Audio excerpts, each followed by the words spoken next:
on the heels of that, without proper notice, I object as well. Thank you.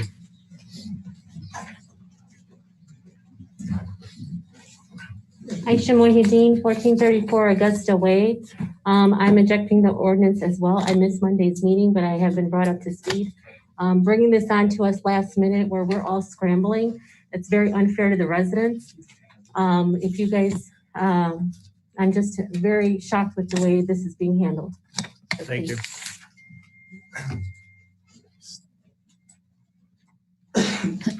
Thank you. My name is Mark Heaney. I'm with Briar Ridge Country Club, Vice President of the board. I'm in support, just for the record.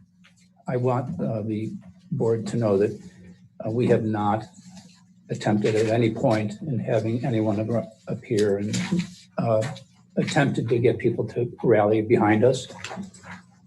I was on a board call last night, and I can tell you, I have 9 board members who support us, and if we want, we can have we have 700 members, and we could ask them how many want to come here and support. I appreciate the opportunity. Thank you. Can we have your address again, please? I'm at 1340 Inverness Lane in Cherville. Thank you. Thank you. Chris Trupis, 1231 Pershire Lane. I'm objecting that there's not enough notice for the residents. Thank you. Tanya Power, 1116 Royal Dublin Lane. I also submitted my objection through public comments at townofdyer.com.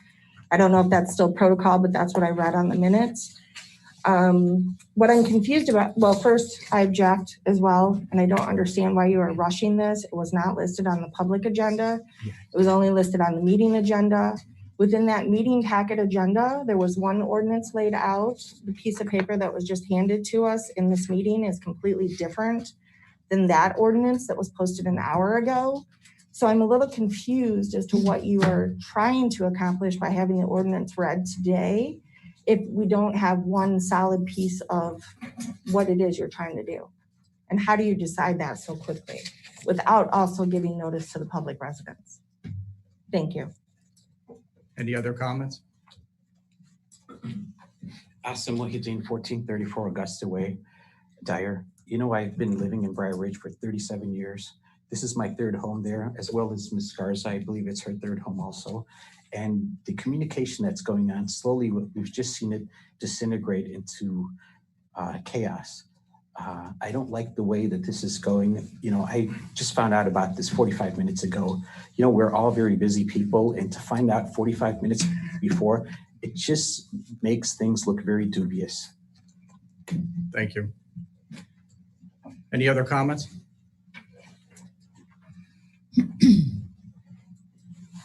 Russell Merlo, 940 Waterville Court. I agree with the same thing. We just rushed here and found out about this at 5:15. And I just don't think it's proper that we're being rushed to come here to object to this. That's it. Thank you. Thank you. Next, we have the consent agenda, which includes the minutes of the March 11th, 2021 Town Council meeting, minutes of the March 11th, 2021 Town Council executive session. Excuse me, I'd like to make a point of order here. We're supposed to take comments also online, and we have some online. Yes, we do have comments So online. please, would you accept that into the record? Will the clerk please note we have several comments online from residents. And what are they? Should read them online. You don't have to. You can accept them as a matter of record. It's up to you guys. Do we have to put them in the record though, Adam? If you accept them as a matter of record, they're in the record. And since these are in the record, the online comments should be as well. Would we be able to get a copy of that, Frank? Absolutely. Thank you. If it's still open for public, because it says here, we will ensure that all submissions are shared with the elected and appointed officials of the respective board. Have those been shared In your with rules. everyone on this board? Yeah, we can all see them in front of us, yes. Okay. Could we ask that they be read? I'd ask that they be read. Councilman Schultz, you can read them. I cannot, I need a mouse to be able to click into them. All I see is the titles. Okay, I'll start with the first one. John Power to public comments. Hello, I'm objecting to ordinance 2021-06, which seems to be seeking to amend ordinance 2016-21 at tonight's meeting. It is listed in the meeting packet agenda instead of the public agenda. In addition, this was added very late in the day today with no public notice to residents. John Power, Dyer. Russell Merlot, we're objecting to ordinance 2021-06, which is seeking to amend or void ordinance 2016-21 at tonight's meeting.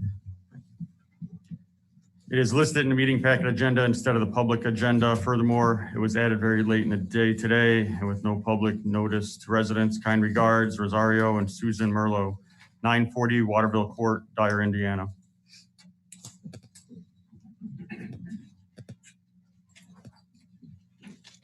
To it may concern, I object to ordinance 2021-06, which seeks to amend or void ordinance 2016-21. Thank you. Just signed S. Looks like Sean Condamari, MD. I'm objecting to ordinance 2021-2006, which is to amend or void what was decided on Monday. Aisha Mahoudin, 1434 Augusta Way, Dyer, Indiana.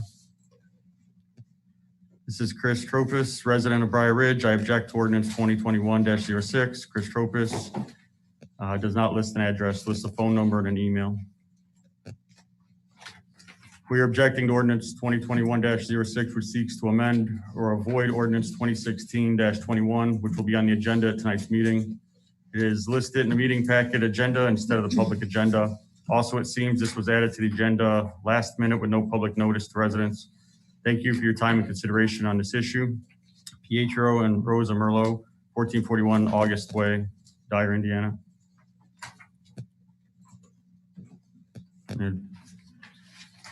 We strongly object to ordinance 2021-06. There are many residents that object to this. Unfortunately, we found out about it very late. Thank you. Asim Mahoudin, 1434 Augusta Way, Dyer, Indiana. Ms. Power, would you like me to read yours? Yours is in here? Yes. Hello, I'm objecting to ordinance 2021-06, which seems to be seeking to amend ordinance 2016-21 at tonight's meeting. It is listed in the meeting packet agenda instead of the public agenda. In addition, this was added very late in the day today with no public notice to residents. Thank you, Tanya Power, 1116 Royal Dublin Lane, Dyer, Indiana. I'm objecting to ordinance 2021-06, which is seeking to amend or void ordinance 2016-21 at tonight's meeting. It is listed in the meeting packet agenda instead of the public agenda. Furthermore, this was added very late in the day today with no public notice to residents. Thank you, Catherine J. Garza, 1426 Augusta Way. That concludes the public comments. Next is the consent agenda. Do I have a motion to accept the consent agenda as presented? So moved. I'll second. Any discussion? Will the clerk take the roll? Bob? Aye. Eric? Aye. Mary?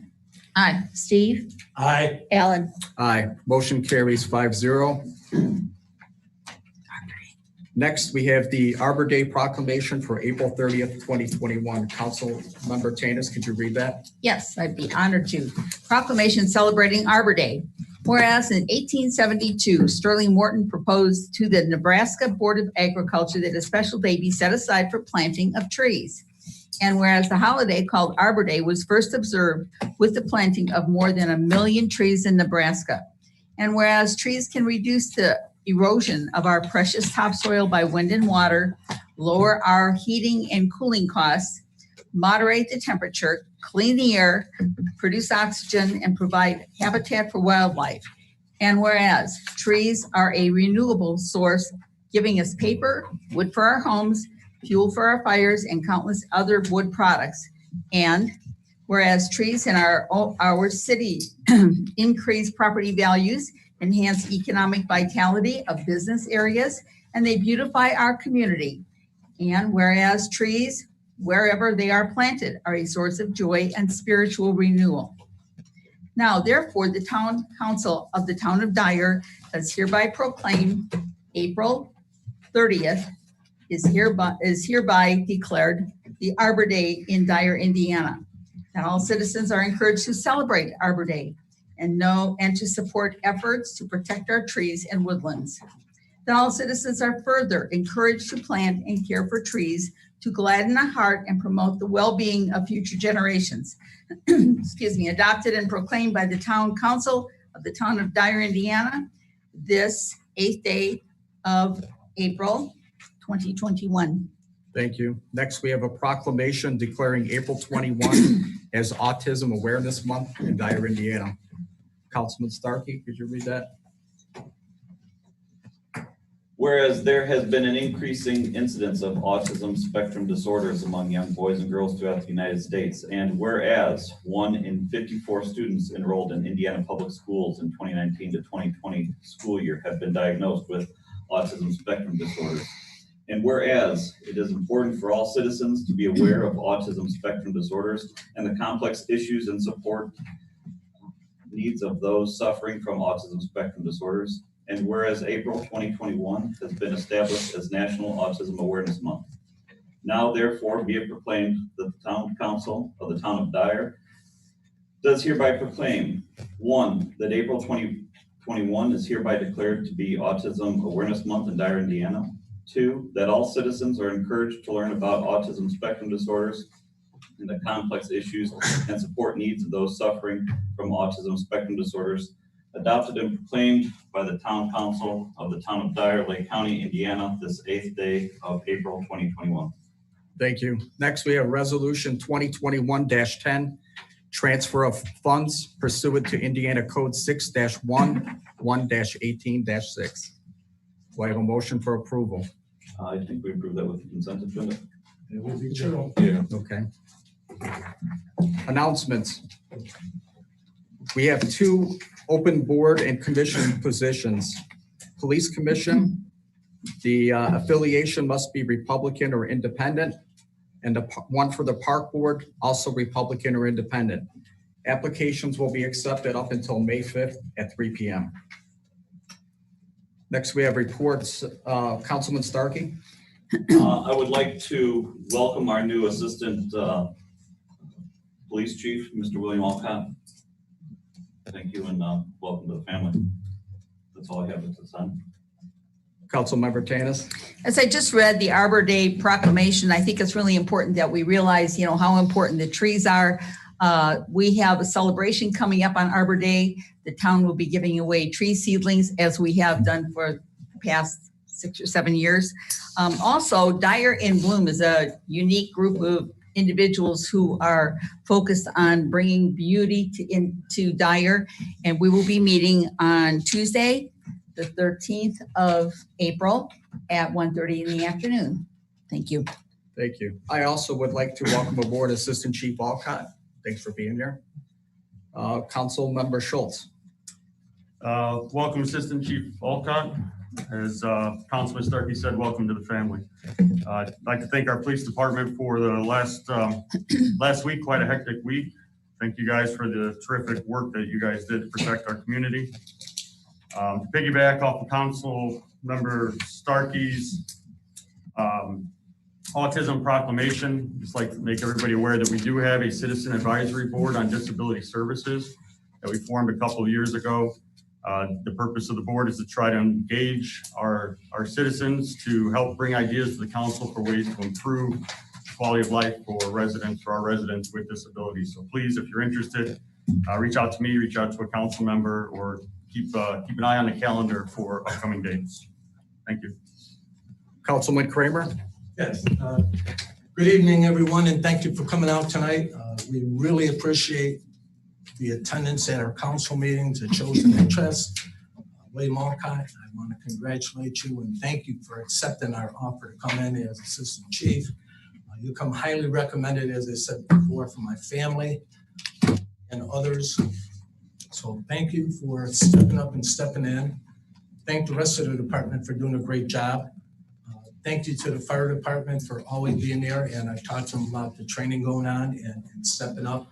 And and all of our employees for the Dyer town that does a great job from the Parks Department, especially Public Works.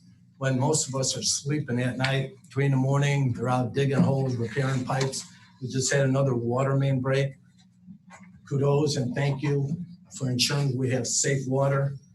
The only other thing I want to bring up and express is my total embarrassment from this town council and other people that seemingly work for us. Not only did the residents not know about this and receive an agenda very late, but myself on the town council, with no consideration, no respect, and I know how you feel out there, was not advised, was not asked, was not talked to about this change or adjustment of this ordinance. I have talked to Cherville. They told me about the same ordinance and it is completely valid. They do not have this issue or problems in Cherville. They had the PUD and they have told me their feelings on why they believe they're trying to go through Dyer, but that's, their opinion and feeling. I just feel totally disrespected and embarrassed, same as all of the residents who had to come here and put before you. I want to know who decided at the last minute to throw this on there. Who decided to change the agenda at the last minute? This isn't a dictatorship, it's a democracy. We're all supposed to be aware of it. We're all supposed to agree on this. It's getting very tiresome, and I am concerned about the town of Dyer. And I know 1 or 2 people had to make this decision, and I want to know if there was 3 people who made this decision. Well, I don't know why you're looking at me, but this was I'm for looking down at council. because I didn't know, and you didn't have the decency to explain to myself. I'm just like you. I got it at the same time. Can I speak, please? Yes, please do. Let me finish, Okay. and then I'll relieve it, because this is getting tiresome. We had a big discussion up here about how the agenda is supposed to be set by the Friday before. Council member Starkey brought it up. We all agreed to have it done. The town manager said, well, we may have to postpone or push other items to the next meeting. So be it. That's what was supposed to happen. These items are not emergencies. There's not something that has to be done immediately. And when I look at my emails and see I just received this stuff at 3 o'clock today, 3 o'clock. And also from the Briar Ridge Country Club, saying that they're on board and requesting that the council, I don't know who the hell they think they are telling us what to do. They shouldn't. All of these items are supposed to go to a study session. Every item that was not discussed should go to a study session, unless it's emergency. Something has to be done immediately, then I expect a proper and respectful notification, as all the other council members should. This isn't something that we can just leave go and let turn around on us, because this is happening more and more frequently. It's getting really embarrassing. And I'm worried. I'm really worried about the town getting sued over this and other decisions being made. I can't really express myself here because we're at a public meeting.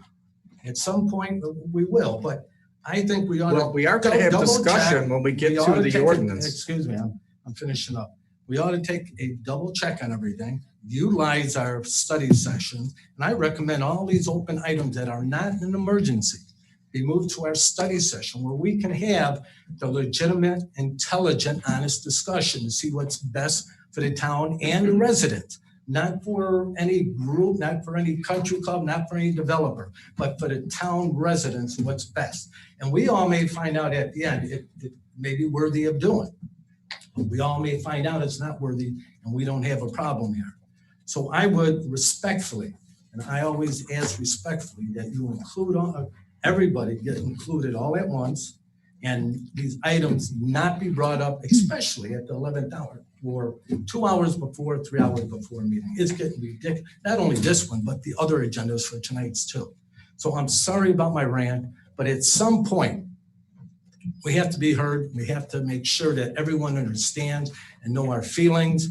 I'm just lost on the leadership here, the misdirection going on, and the disrespect. And I apologize to all residents on behalf of myself and the council, who should be on looking out for you. We understand your disappointment. Listen, if you want to end the discussion, I think you can make. You can't make the motion. Someone else could, and then we'd have to. Well, I take a could call vote on it. point of Until we order. do- This is a point of order. Point, There's yeah. no motion necessary. Next, town Thank you manager's for report. listening, and we will have other opportunities for discussion. Time someone speaks up here, because others have to get. Clerk treasurer? Yes, I have donation for the K-9 program for $50 and $300 for the police discretion. And for the fire department, I have $103. I'd like a motion to accept these donations. I'll make that motion. Second. Roll call, Bob, Aye. Eric, Aye. Mary, Aye. Steve, Aye. Alan. Aye. I also set before you, and Steve, we've been working on this since March 19 because our new assistant chief couldn't be in the 77 plan of the police department. So we had to be working with the pension board downstate, and we got everything done, probably literally at 4:30 tonight, as we've been doing research on this for a long time. And the policy I put on there was resolution number 2021-15. I'd like it added to the agenda where it puts the assistant chief, police chief, the police chief, and the fire chief, where they could be added to the civilian pay. So if they don't qualify for the 77 plan, they could collect pension on the civilian side. This way it keeps both options open. Since you're in the middle of hiring a fire chief, we need to make sure that everybody has to have a pension. You can't be without a pension. So this is retroactive to March 19, 21, which is on page 2, number 2. And we've done our research. Dave was part of this, Tom was part of this. So I hope that you will approve this resolution. So this way we could get Mr. Olcott into the pension. Thank you. Town manager? I will only say that I was the one who put the item on the agenda. It was on the preliminary agenda that went out on Friday. It was phrased as a recommendation from the Plan Commission. The Plan Commission had a meeting on Monday, so therefore on Friday, I couldn't tell you what that recommendation was going to be. Since the Plan Commission voted to eliminate or deny the plat, I took it off the agenda, and then the question came up because Adam had opined several weeks ago, if not a month ago, that he considered the ordinance to be invalid and void. So I offered it up to you that we should have a discussion and get direction. There was no effort to do any shenanigans or anything else. And I'm responsible for putting it on the agenda, and that's all I've got to say on the matter. I have no other reports other than what's here. I'd like to speak when we get to the issue of the rescue plan. I got some thoughts on that you may want to be interested in hearing. Thank you. Town attorney? One second, Alan. Debbie, were you wanting I just wanted to 21, know, 15? are you guys gonna put this under It's, you? Or do you it'll want be under to the do it agenda now? under resolutions and ordinances, that's all. We'll take care of it under ordinance and Okay, just wanna resolutions. double check. Thank you. Town attorney? Yes, the Hammond rate litigation continues to proceed the settlement is proceeding at a snail's pace. The holdup is all at Hammond's end. There's been excuses from spring breaks and vacations offered, but the drafts are still going back and forth. I hope to present a final draft within, at least by the May meeting. I also hope to get the council my statement for the GO bonds by the May meeting as well. And then as far as the ordinance issues go, I will discuss that when the item comes up for discussion. Thank you. Boards and commissions. Frank, Utility Board? Yes, on the utility board side, I think at the last month's meeting, I mentioned that we're going out to do receiving bids mid-March for 3 of the 5 contracts, major contracts under the 2020 water district project. That bid opening happened on March 16th, and those were for the improvements at the booster pump station, as well as the redundant distribution line from that same station, as well as an emergency interconnect with Cherville on 77th Avenue. Pleased to announce that those came in substantially under the budget estimates. So that was a very positive thing, and certainly going to help our finances as we move forward. We're hopeful that the remaining projects likewise least hopefully not over budget, but hopefully under budget as well. So that was a positive development. Those should commence then in the next 30 to 60 days to work on those 3 projects. And then we're hoping the other 2 remaining projects, major projects, that is what we call contracts 1 and 2, which are the supply lines, replacement supply line for Highland, as well as the additional supply for Munster, that hopefully in the next 30 to 60 days, those also will be going out for bid. And then again, hopefully those numbers will come as well as these did. The phosphorus removal project, that one again was awarded, and that project is underway. And we're on the sanitary side, and we're also continuing to work on the infiltration inflow removal, focusing on the south part of town. And we have the opportunity to have our engineers on the sanitary side as well as our storm side, at least preliminarily meet to look at that solution that we're looking at in that area, or part of the solution to reduce the influence of our system down in that area. So we'll certainly report on that as we move forward. Thank you. Thank you. I see Julie online. Julie, can you hear me? Yes, I can. Can you hear me? Yes, we can. Okay, great. Good evening, everyone. My purpose today is to give you a quick update on the Shared Ethics Advisory Commission, or SEAC. As a reminder, I am the citizen appointed to represent Dyer on the commission. I have 3 items I want to update you on today. First, we met virtually as a commission mid-March and welcomed 1 new commissioner to the group. Michael Suggs has joined, appointed by SEAC as an at-large commissioner. So we're excited to welcome Michael and look forward to working with him. Second, SEAC continues to plan for the 2021 summit. At this time, we are planning for a virtual summit in September, and I'll continue to share more details as they become available. And then third, the training committee continues their work on refreshing our training curriculum. They're also drafting a brochure and ethics guide for public employees. It's a very active committee. I expect we'll see a lot more out of them the next time we speak. And that's all I have. Are there any questions? Any questions for Julie? I think that's it. Thank you, Julie, for all your hard work. Thank you. Next, Chief Hine. Thank you. And Town Council, thanks for the kudos for the work that the department has done and continues to do. You stole my main item, announcing Assistant Chief Alcott's presence. Welcome to the family, to the team, and soon be delivering these reports to you. Training, we have a really primary focus on training, as we always have been. And I'm proud to say that after several years of requesting some leadership training through Indianapolis and the Chiefs Association, that we are hosting this next round up in Northwest Indiana here. And we have up to 30 members that'll be traveling to take our leadership course in June. We've teamed up with Faith Church for a facility that will be roomy enough to house our instructor and social distance for all the students. So we're really looking forward to starting that new trend of keeping some of the training here locally. We are moving forward with a drone program with training coming up at the end of April. It'd be a law enforcement class to show what the drone program can do for each department. And we have at least 10 students in that class, and that'll again be also housed here at Dyer Police Department. And we are in the final phases of the body cam with expected delivery sometime here in April. A general order, it will be approved at the next commission meeting available, and they should be deployed on the street shortly after that. Thank you. Thank you. Chief, that drone program, can Public Works and the fire department get in on that also? Yes, we're looking at, since we're hosting the class, we're looking to see what additional attendees may cost, or if there's able to waive any of the fees since we're doing the actual host of it.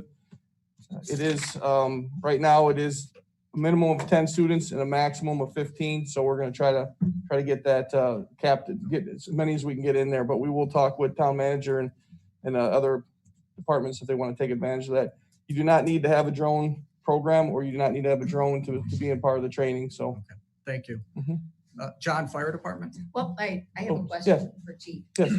In lieu of the happenings of the last few months, and I've said this before, I would certainly welcome a sign right at 81st that says "Welcome to Indiana," Okay. for a variety of reasons. And I don't know how much it would cost, but I would certainly, appreciate looking into that.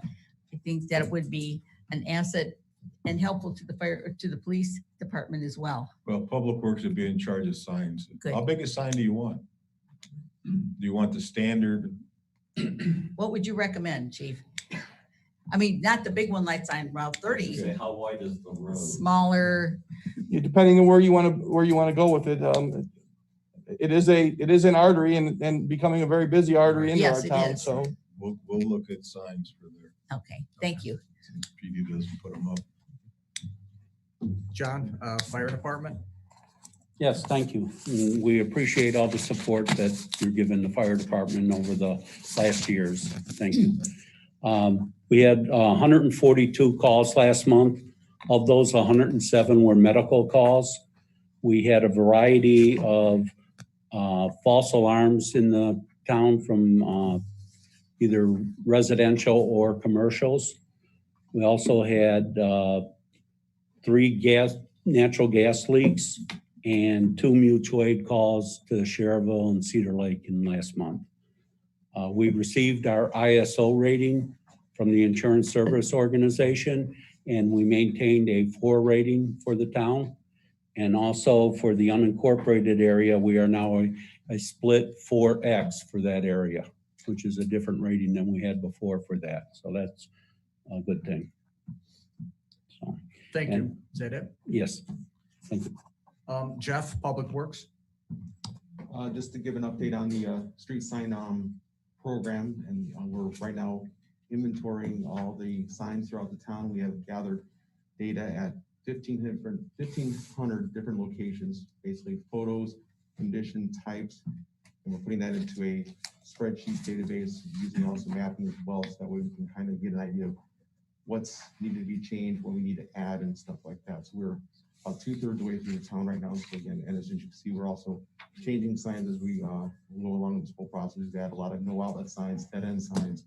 So we're almost done with all those additional signs. So we're, again, making headway on that. We also had a main break, as Steve had mentioned before, that has been fixed. There was actually a bonnet that was on the valve that broke. So again, it was a pretty substantial loss of water. So, but again, it was fixed within the last half hour. Frank had mentioned the various projects at the water and sanitary side. So there was just one thing I wanted to add. The influent pump replacement has been going smoothly. We have 1 pump that's been replaced out of the 3. The 3 VFDs have been replaced and the controls are in. So within the next 30 or 45 days, it should be fully operational and converted over. So that'll give us a much more robust pumping system than we currently have, and we can actually, make the adjustments, remotely as well. So that's all I have. Jeff, Thank you. A few weeks ago, we had another water main break. It might have been almost a month now, down in Sheffield, south of Casey's on the west Yes. side of the road. It seems to be a common point where we seem to have frequent water main breaks down there. Could you kind of give us an update on what's going on in that area? Again, it could be the age of the line itself. So again, I know we've had a few. So again, the line, it could be the age. It could have been just force oils. Again, we can look into see exactly what the specific reason why we're having, more main, breaks in that area. But again, it could be a multitude of different, reasons. But Jeff, what type of break was the one that Eric's talking about? On just that, I think that was just a normal break. It was just, I think it was just, This was a valve failure. yeah, the one we had on by seminary, this was an actual valve that it was actually broken at the valve. So the actual bonnet just completely came off. So again, the normal line breaks in between the 2 valves, so you can kind of isolate a little bit easier. This one you had to go much farther out because it was broken right at the valve. We plot every break, and then that's part of the analysis that we use in terms of when the infrastructure gets put in. Right.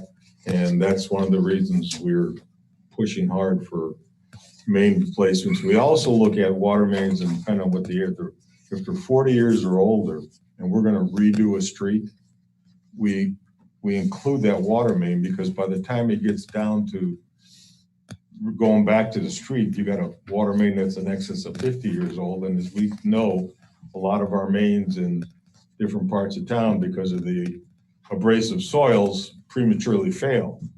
So, now everything that's put in is wrapped And that eliminates that problem. So that's some of the preventive stuff that DPW has been working on. So we'll continue to monitor those things. I mean, a lot of the main projects that we've got, we look at mains that are, we've had 4 or 5 breaks in them and stuff, so particularly when you go south of, like now we're looking at 213, the Suburban Gardens area, the ABC streets, a lot of those old mains. That's why those repairs are so expensive, because the underground needs to be involved, and you can't patch a water main like you do a street. You know, at some point you can do 100 feet of a street, but you get these failing water mains, and the prime example is what we had on Main Street with the distribution, with the transmission line, and its continual failures and stuff like that. So those are things that we monitor and stuff. But I can get you the exact, reason why. It's in a book at our office, so. I'll reach out to you offline, but thank you to you and your crews. You guys are certainly the unsung first responders in town. Appreciate it. Mike, Parks? For our autumn chase park improvement plan, we about 99% done with those plans, and we're ready to bid that out. Again, we're doing that with the ID and our land and water grant on that. So, well, that particular park will have a new playground, pour in place, small little walking path, water fountain, access to go straight through the parks, connecting to the 2 sidewalks. So it'll look good. The north end of Central Park, we finally got the wells dug, the 2 wells over at Central Park, which was a big hurdle. Those final plans are also finishing up. Again, they're about 99% done too. So both of those projects will be ready to go here entirely here soon, which is good. Our summer leisuregram was just finished up today, so we're just posting it online. It's our online summer leisuregram. We again done in-house, so that lists out all the summer programs that we have going on. I just want to mention the community market. We have our first one here about a month and a half away already, June 1st. We have our master plan needs assessment survey that we also sent out online. I know we've gotten I think over 300 responses so far in the first 3 weeks. So that's still available online. That goes from 2022 to 2026.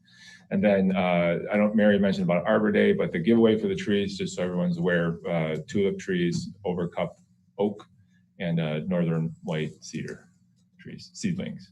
And what day are you going to do that?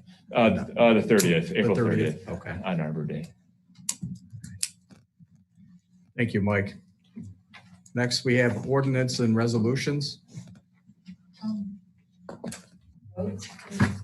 Oh, excuse me, Neil Rhodes. Good evening. Good evening. We'll be brief tonight. We have Osage, Laurel, and the courts. Update on that. Construction's proceeding and it's on schedule. The CCMG 2020-2 award has all documents been submitted to INDOT through Tom's office for compliance. Next thing will be the pre-construction meeting. That's Roca's 215th west of Sheffield, Deer Trail, High Point Trail, Squire, Perry, and Beauregard. And then Harrison, as we discussed at the last meeting, we're going to prepare a PO for that for Reith Riley, holding their prices. And then obviously we understand that's a temporary project just to deal with an emergency of the failing asphalt there. Looking forward to a longer term reconstruction that, as Tom had mentioned, with utilities included as well. And then the 2021-1 CCMG, we are still awaiting the award from INDOT, and that's Carnation, Edgewood, and Schilling. Any questions? Do you have an estimated timeline on the 2021 that we're waiting for? If I gave you an answer, I'd be lying because I thought it was going to be 2 weeks ago. Yeah, we're waiting for it. I'm estimating that as April 8th today was the date to submit all of the compliance documents from 2020-2, more than likely they're going to be working through reviewing and approving all those, preparing the funds for clerk treasurer, and then moving towards the approval of the 2021-1, which we submitted in February. But soon. You can certainly tell it's construction season because up and down Hart Street, there is like one truck after another which tells us that we're making a lot of improvements. Yeah, Thank you. I wish I would have gone to the orange cone business a few years ago, but thanks so much. Thank you, Thank Neil. you. Next, we have ordinance and resolutions. Do I have a motion to approve Resolution 2021-11, amending Resolution 2012-25, part-time employee bonuses? I'll make a motion to approve Resolution 2021-11, amendment to Resolution 2012-25, part-time employee bonuses. Do I have a second? Second. Any discussion? Yeah, could you explain it in detail, Tom, or Sure. whoever resolution this is? In 2012, the council at that time adopted Resolution 2012-25. And it was part of a bunch of different things that was going on. The town was picking up 3% per for regular full-time employees. And adding the Employee Appreciation Day. The second part of that resolution was to designate these bonuses. It was $500 for members of the fire department and then $250 for part-time employees. At that time, we didn't have very many part-time employees, and we've been replacing regular employees with some permanent part-time, if you will, all year round. This doesn't impact seasonal people, summer help and that type of stuff. It does impact, what it does is it increases the $250 to $500 is one of the things for your consideration. And the second is just, it clarifies who we have as part-time employees, and this includes the crossing guards. We feel it's important for they don't get paid a lot and they got the craziest work hours going. It's an incentive to kind of keep them there. So and Lake Central pays for half of that cost anyway. So the other change, if you look down at the bottom, are eligibility for bonuses versus fire department, you have to meet 20% of the response and training. Because under the old thing, it was kind of silent. And we administratively started to do that kind of stuff. But why are you going to reward somebody who's not even coming to, a fifth of the calls?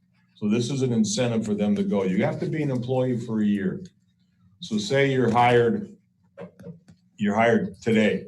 You wouldn't get the bonus at the end of this year or the first day of next year, but you'd be eligible to begin to accrue it or earn it next year.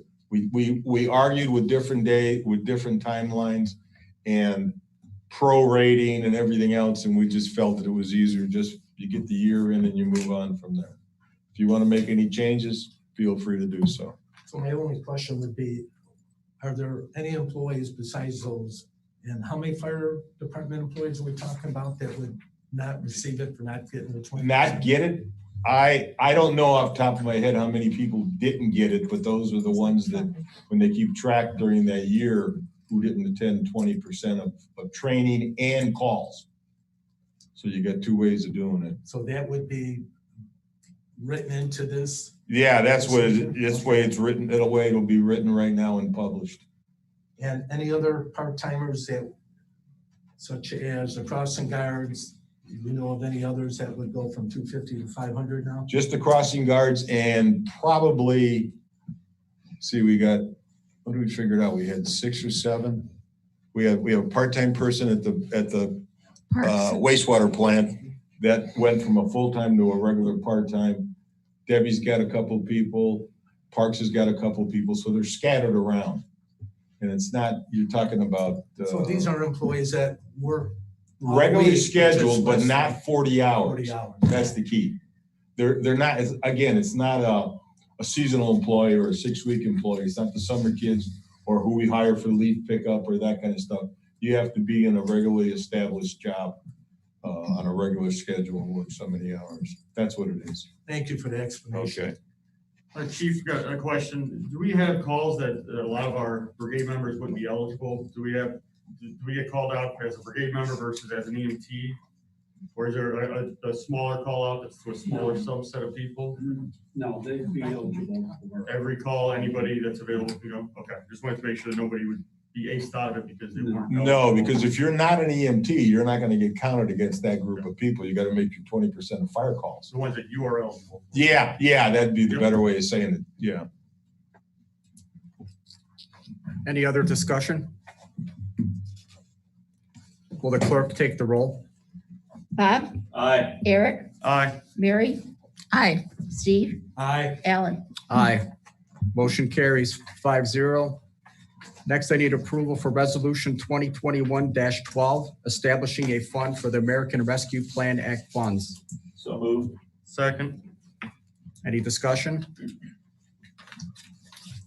Hearing none, will the clerk take the roll?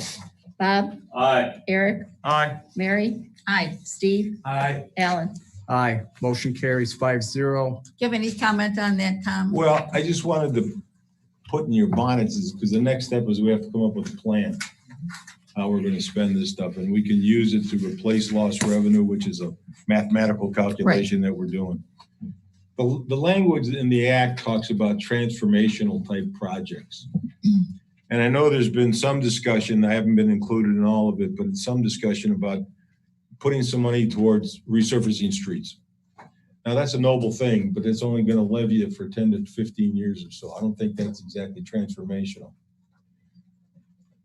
You've got some big projects sitting out there that are very expensive. We have until 2024 to spend some of this money. And the one project that I think about that everybody wrestles with is what we call the headworks at the wastewater treatment plant. May not be a real sexy project, but in terms of service to the residents of this community, it's one of the more important ones. And it's pushed back because it's so damn expensive. Now, part of it is we're doing some work on the southern areas to get the SSOs, and Jeff and Frank can talk to you about this ad nauseum, but I'm suggesting to you that we'll look at where we can find, because with our bids coming in cheap, I can look at maybe coming up with some more money for these resurfacing jobs rather than use as valuable money, because once this money's spent, it doesn't come back.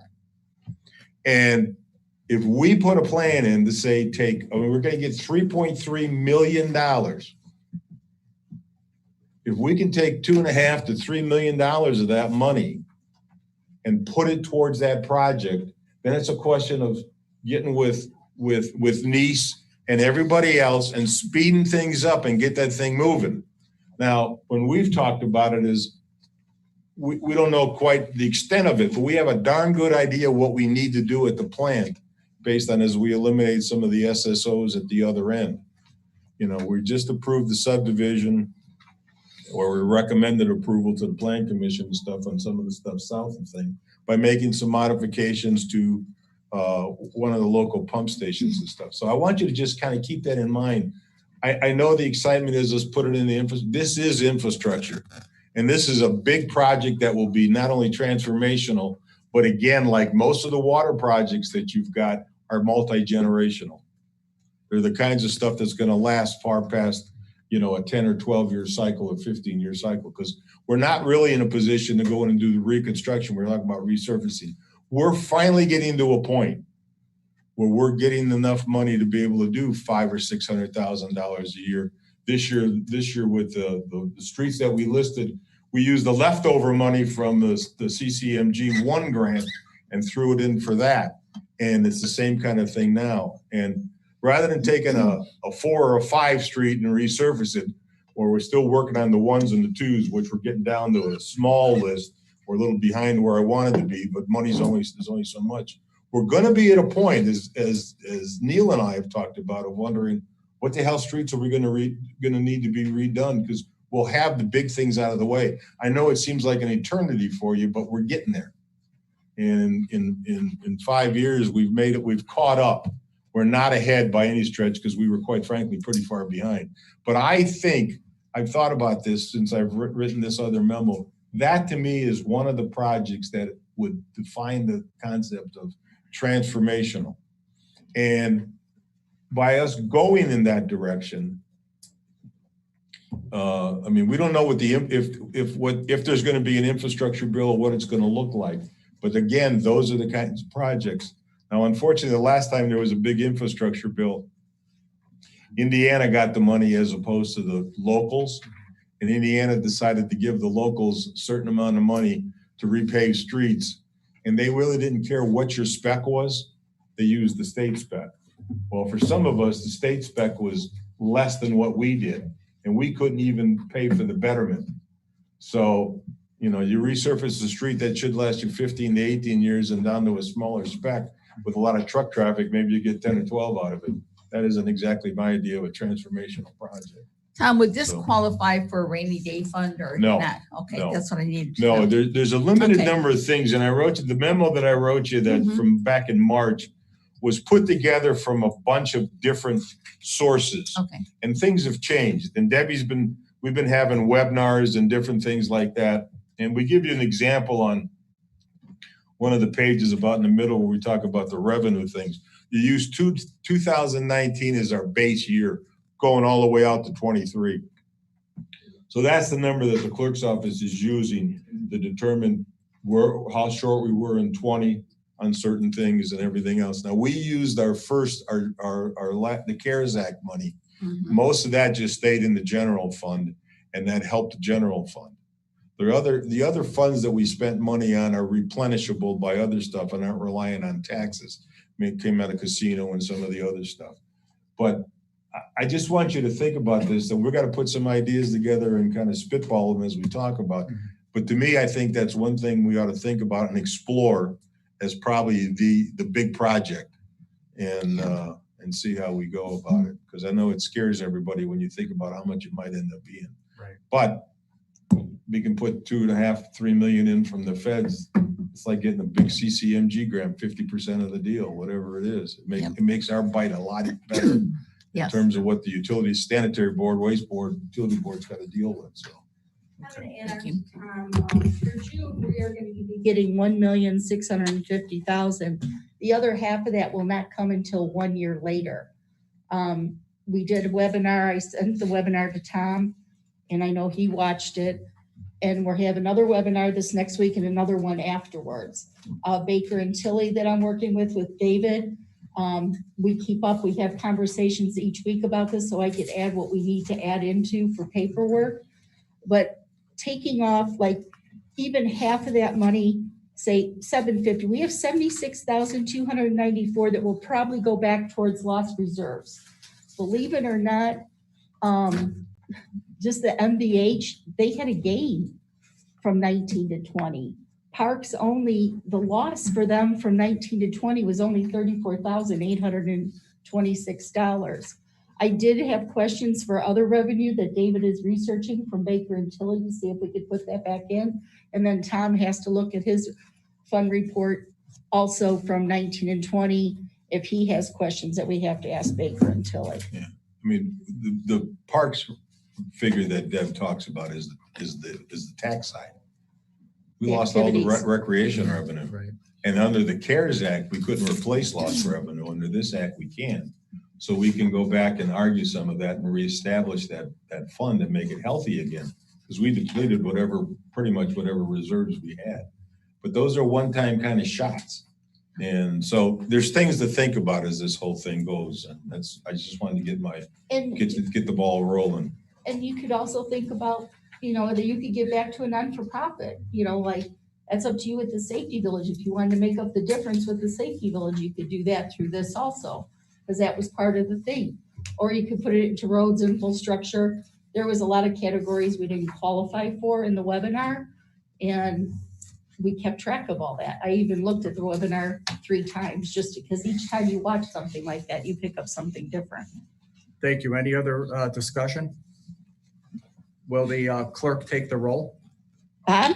Aye. Eric? You already voted on it. Yeah, this is already, the vote was on the fund itself. Okay, Those are just comments. I'm sorry. sorry about that. Do Okay. next time. Next, I need approval for resolution 2021-13, authorizing negotiation of payment plans for past due accounts. Make a motion to approve resolution number 2021-13, authorizing negotiation of payment plans for past due accounts. Do I have a second? Second. Any discussion? So just for clarification, this was just to codify or put in writing the procedure that we follow through our practices. Yes. Exactly. Steve, what it is State Board of Accounts, we had a webinar, And this is something that they wanted in a paper trail, and we looked in the past, there never was one. So now there is one, and it's the way that Debbie and Karen have been doing it. Debbie's the supervisor over the utility area. So I just put it in writing. Will the clerk take the roll? Bob? Aye. Eric? Aye. Mary? Aye. Steve? Aye. Alan? Aye, motion carries 5-0. Next, I need approval for resolution 2021-14, establishing procedures for addressing counterfeit currency received as payment. Same explanation. Yeah. Why? Does this apply to all departments? Yes. Yeah. Okay, so no matter what this, where it happens in any department, not just clerk treasurers, because I read clerk treasurers. Yeah. Does it apply to parks department? This applies to every department. And I will also add, this is designed to shield the town from liability, to prevent people from being detained when they're innocent holders of money they don't know is counterfeit. And again, this is the same explanation along with it goes into internal controls. Okay, thank you. Will the clerk take the roll? Bob? There was no motion. Yeah, there was no motion. There's no motion yet. Oh, motion. I'll make a motion to approve resolution number 2021-14. do I have a, okay. Clerk, will you take the roll, please? Bob? Aye. Eric? Aye. Mary? Aye. Steve? Aye. Alan? Aye, motion carries 5-0.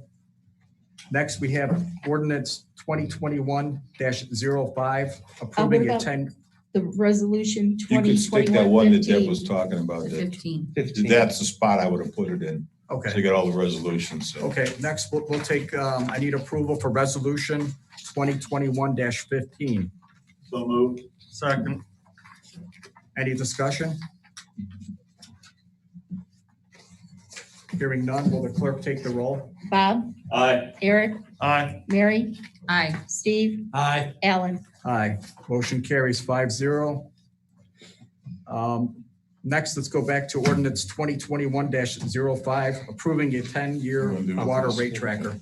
I'm going to ask the council to table this, and then the reason is we do want to have a rate tracker because of the settlement we know what the increases are going to be over 10 years. However, any change to a water rate has to be done at a public hearing with notice as specified in statute. We don't have the rates yet, so I would ask to approve the tracker along with the rate ordinance so that everything's approved according to proper procedure. I'll make a motion to table this ordinance. Second. Will the clerk take the roll? Bob? Aye. Eric? Aye. Mary? Aye. Steve? Aye. Alan? Aye. That's, we'll pick that back up again in May. We'll set the public hearing for that. Yeah.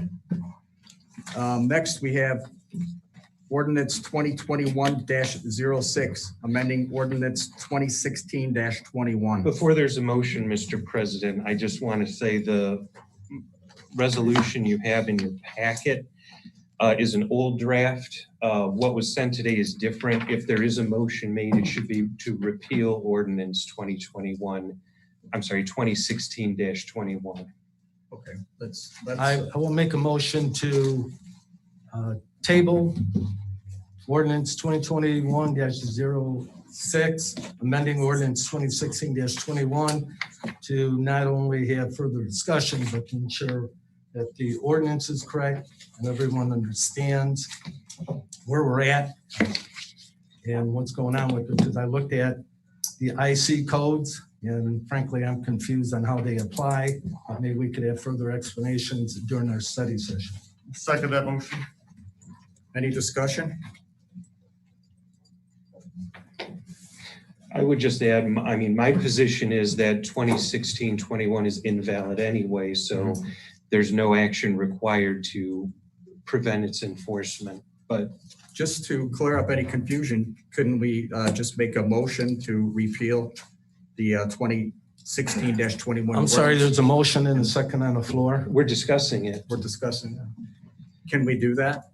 Yeah, you can do that. You can make a motion to repeal it, which isn't the motion that's before Right. you now. but you can make that motion orally, certainly.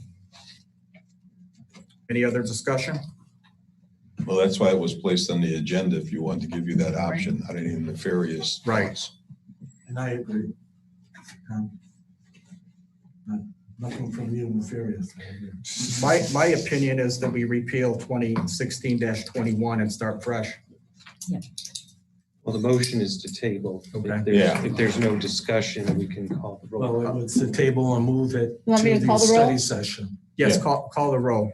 Bob, Aye. Eric, Aye. Mary, Nay. Steve, Aye. Alan, No. Motion carries 3-2. Next, I need a motion to repeal ordinance 2016-21. No, That was what we No, just. that was already done. That- Table. yeah. We've tabled it.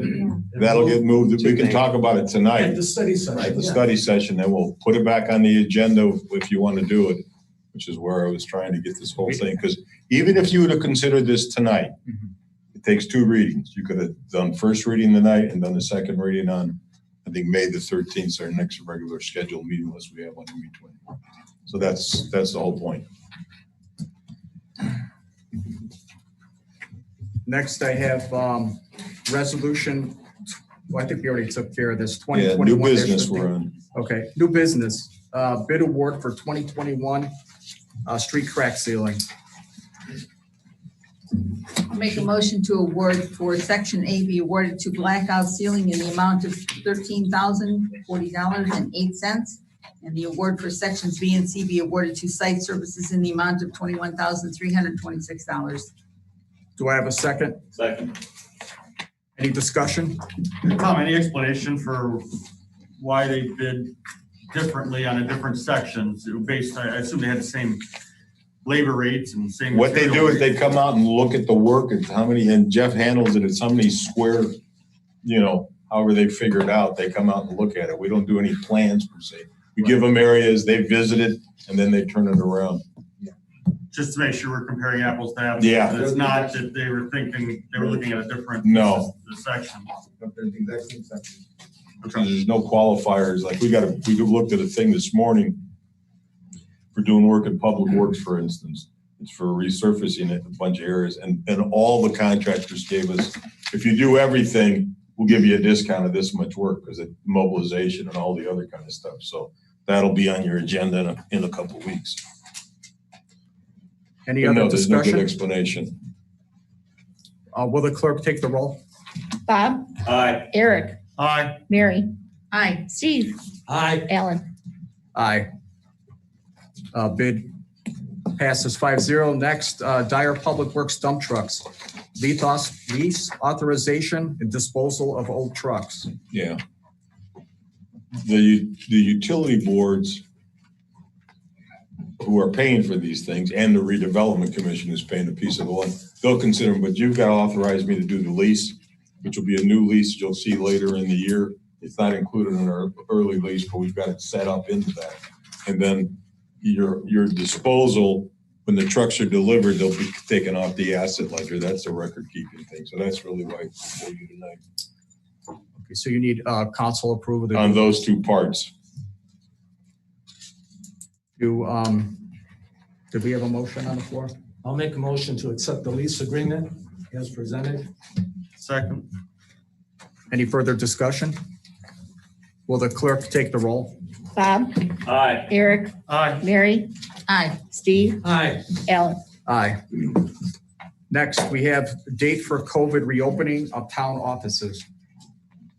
Wait, add another motion. You authorize the lease, authorize the disposal. Do number 2 too, please. I'll make a motion to authorize the disposal of the vehicle also.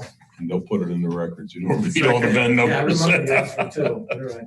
Okay, Second. I have a second. Will the clerk take the roll? Bob, Aye. Eric, Aye. Mary, Aye. Steve, Aye. Alan. Aye.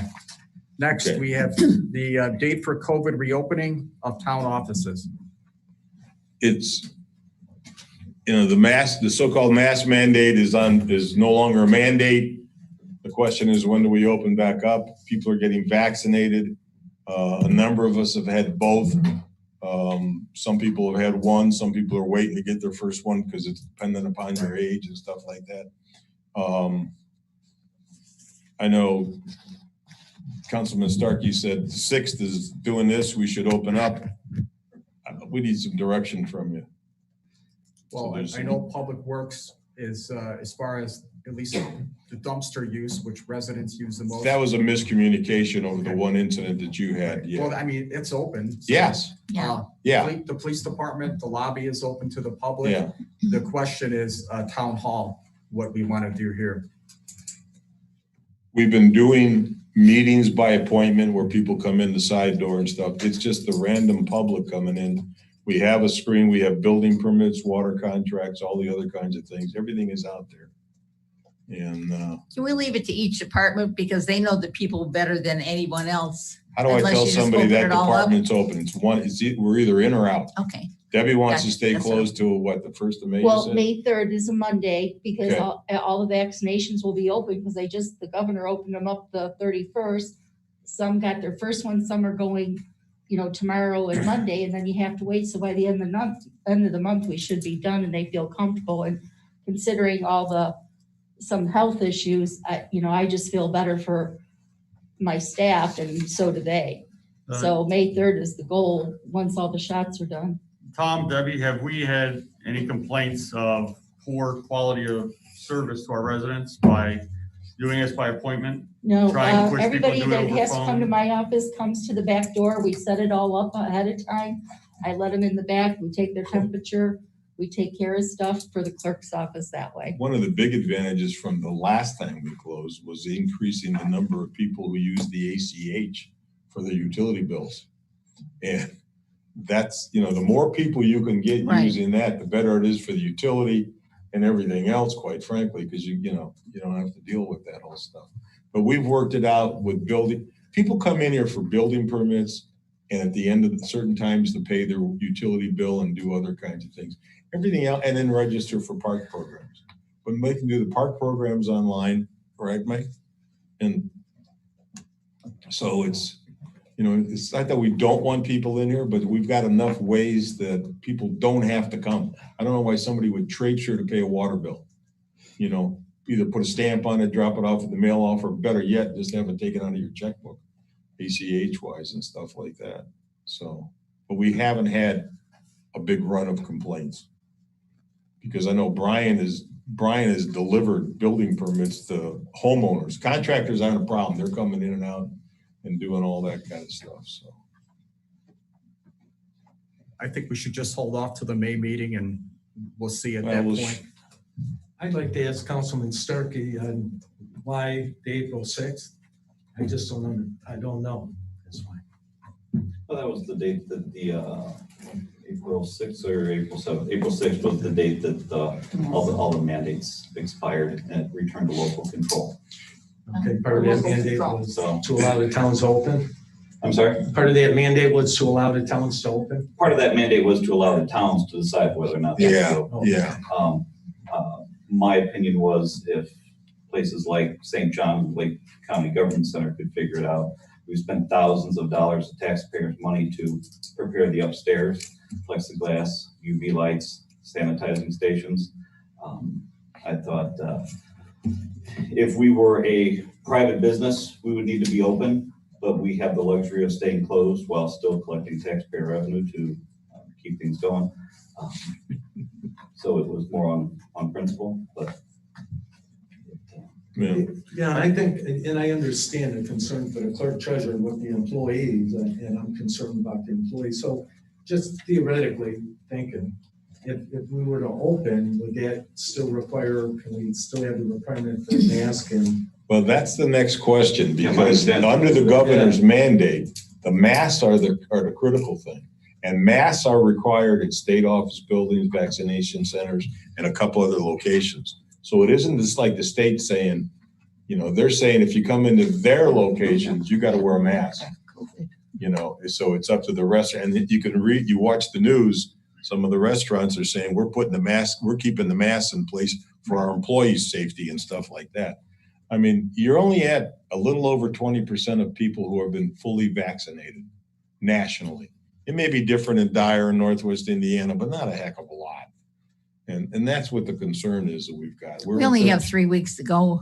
Yeah, I mean, we're still, Outside of symbolism, I don't see the value of opening any sooner than our employees feel comfortable. I feel like we've shifted our residents' behavior on how to address issues, and they're still welcome to come in. They just need to call ahead, and I think that actually makes our offices more efficient. You can budget your time better if you know when you're going to see residents and for what issues.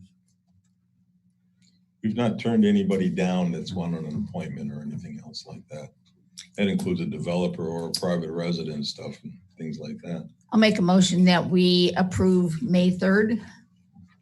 Is that correct, Debbie? Is that the day? Well, the council wants, it's up to the Alan's council. gonna wait They want till to May to approve it by vote. the 3rd, or if they want to wait. I mean, till the next even- meeting and see what the numbers Yeah. are. This isn't even an issue for the council. This is the town executive, decides what the Okay. buildings are. I mean, Okay. you're just I withdraw my discussing. motion. Well, Okay. as the town executive, I'm tired of getting my ass chewed out for decisions I make, so I'm forwarding it on to you guys so that I have a CYA, excuse Yes. my French. But the first Then I'll time. make that motion. But I mean, you need to buy into this thing. Right. I agree. I mean, the employees, there are people that are uncomfortable, you know, and now we've talked to employees and, you know, we have people say we took a little survey, an informal survey, to make kind of see where we're at with vaccines. And of course, we've got the HIPAA stuff and everything else. There's not been real definitive of whether or not you can require somebody to get vaccines. You're right. Now, you got to have vaccines to get your kids in school. And now this may change the whole thing, but there's been not legislation, but legal Court decision, yeah. legal decision on this whole thing. But if you just, I think I read yesterday, Maryville's thinking about requiring those kinds of things. And now they keep talking about the vaccine passport, you know, and where you gotta prove all that stuff. It's crazy, but I've got some people that are recovering from chronic illnesses and stuff like that. And they're a little uncomfortable, and everybody that wants a vaccine is trying to get a vaccine. And now we got the ages down to where everybody that works here is eligible. We're in good shape. What would be the date? Put it off to the 13th. If you're looking Okay, for that's fine. consensus, I'm going to spot up, put it off until May and revisit it. Okay. Yes. Next, any and all. Chief, I do apologize. I did not give you the stats. If I could read them in for Sure. the be in the record. Please. yes. Thank you. Month of March was 781 incidents, 71 arrests, 22 accidents, 381 citations, 431 warnings, and 14 ordinance violations. I appreciate you letting me do that. We all got caught up announcing Thank you. William's present in the room here. I have something to say. Earlier, a council member went off and said he was ashamed of our employees in the town. No, it's incorrect. Not ashamed of the employees in the town, ashamed of some of the council members. Yeah. Okay, For the well, record, all right? I would just like to say, we have a limited administrative staff here. They also have to put together packets for the storm board, the police commission, parks department, and utility board. Nobody was trying to do anything secretive. Like you, I received this email late today. Everybody, it's a small town, we're human, we make mistakes. But I resent that some nonsense was going on, because I can assure you that did not happen. Alan, we've all been on the same page. Councilman Starkey worked on adjusting our ordinance, section 3, I believe it was, on how we conduct our town council meetings. We were all on the same page that we would get the information 4 days prior to the meeting. And the intent was that all items go through a study session unless it was an emergency. There is no way this passes the emergency test. There is no way. This was just voted on the plan commission on Monday. Residents were overwhelmingly against it. One version showed up today after 3 o'clock on this, which we didn't have time to digest, and it was at a voting meeting, not a study session. If that showed up at a study session, I don't think you would have heard a complaint out of anybody. The intent was to vote on that tonight. And We've also- all been in unanimous support of making progress on 213th and Sheffield, and it drags on for months and years. Somebody wants something put on the agenda for Briar Ridge Country Club and it shows up the same day. That to me is amazing. Tom said it was on their Friday preliminary. The agenda that went out to you on Thursday, because Friday was a Right. holiday, I'd forgotten about that, had a blank where it just says recommendation of plan commission, because we didn't know what was going to occur. Correct. And then everything Right, happened. and the plan commission. Look, I made a Shut it down. mistake and I've owned up to it. And as far as I'm concerned, I'm moving on. You've made your point. And I Correct. will send out a memo tomorrow that will give specific deadlines for departments to get their material to me, because it can't come to me on Thursday afternoon for a Friday meeting. It doesn't give me time to do justice to it. And I don't care who those people are, but it's happening. It'll just delay and you'll live with that. Again, if it's an emergency. How do I know what it's an a one-off. emergency is? Do you think this passes the emergency test? What, the This Briar Ridge This stuff? ordinance that we were set to vote on. Well, tonight. the attorney had already said it was a null and void ordinance.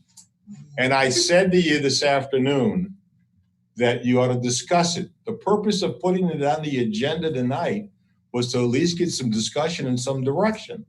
Yeah, but isn't discussions done at the study session? It can be done anytime, Steve, Well, because at a study session, you can't take any action. listen, we're getting frustrated. We've asked over and over. I know I have. All I would like to have is the ability to debate it, to understand it, and to make sure that if it affects any citizens, that they're aware and they have a voice in this too. I believe That's part of discussion the should be problem handled here. We're just respectfully. sort of Well, going around it. It wasn't going around anything, and it wasn't for Briar Ridge. There's 700 houses out there or something. No, That this it's not just those that are in favor or against. I was trying to move an item that's been hanging out there for, it's been before the plan commission so many times. Right, I made a mistake. months. I misjudged stuff. It- That's it. It's fine. Well, I also would like to Respectfully. say that as far as why we couldn't locate the original plans were from 1978, 10 years before this building was even built.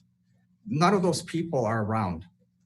And as far as why are they going through Dyer instead of Cherville? Because the plating is in Dyer. That's all I have to say.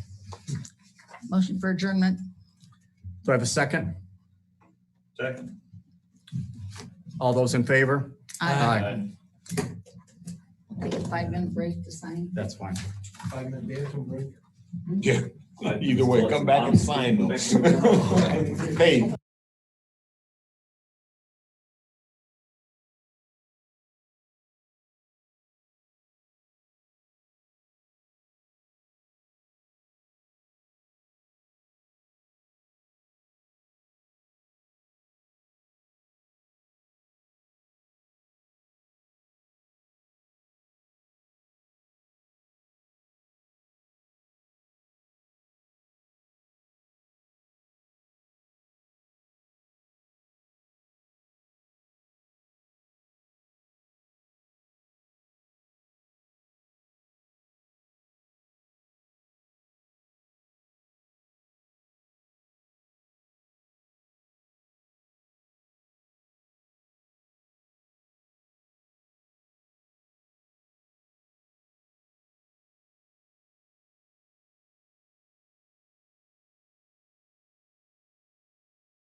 pledge. May we have a roll call, please? Sir. Aye. Alan? Here. Here? Present. Steve? Present. Mary? Here. Is there any citizen input?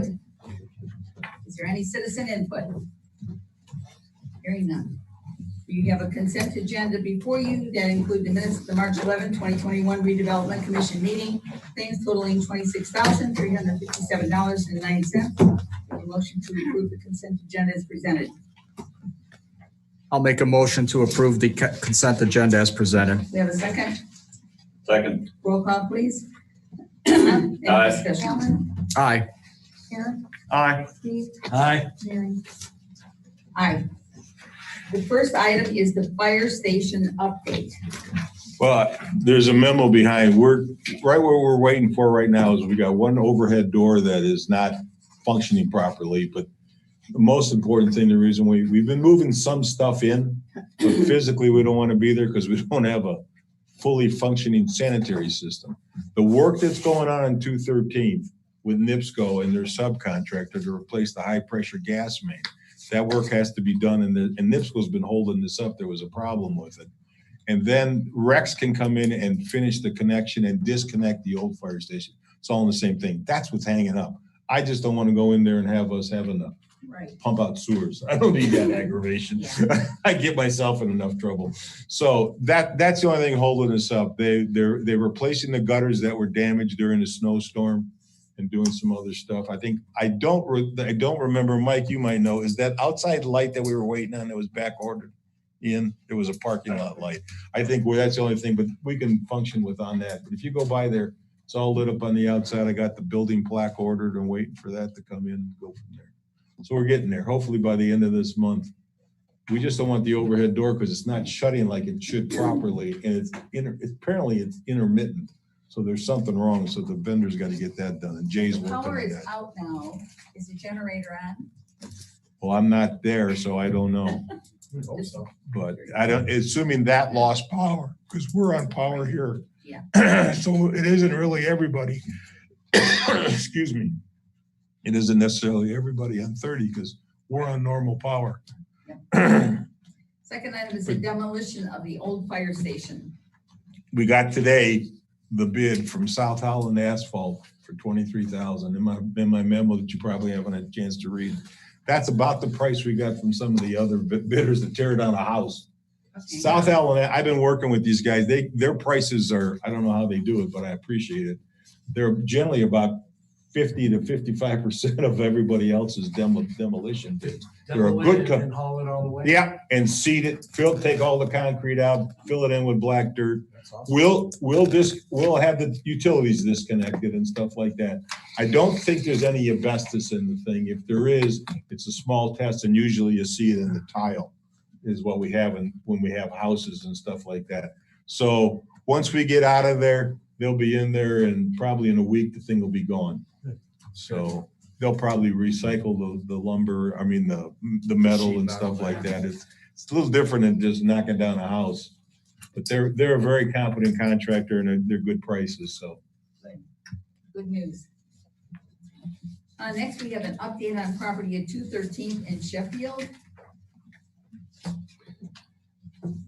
Yeah, do we have appraisals on the property? Yeah, you've been sent Okay. it. Yeah, you've gotten those. Yeah, so then what we'll need to do is, do we have a title search done? Here's what happened.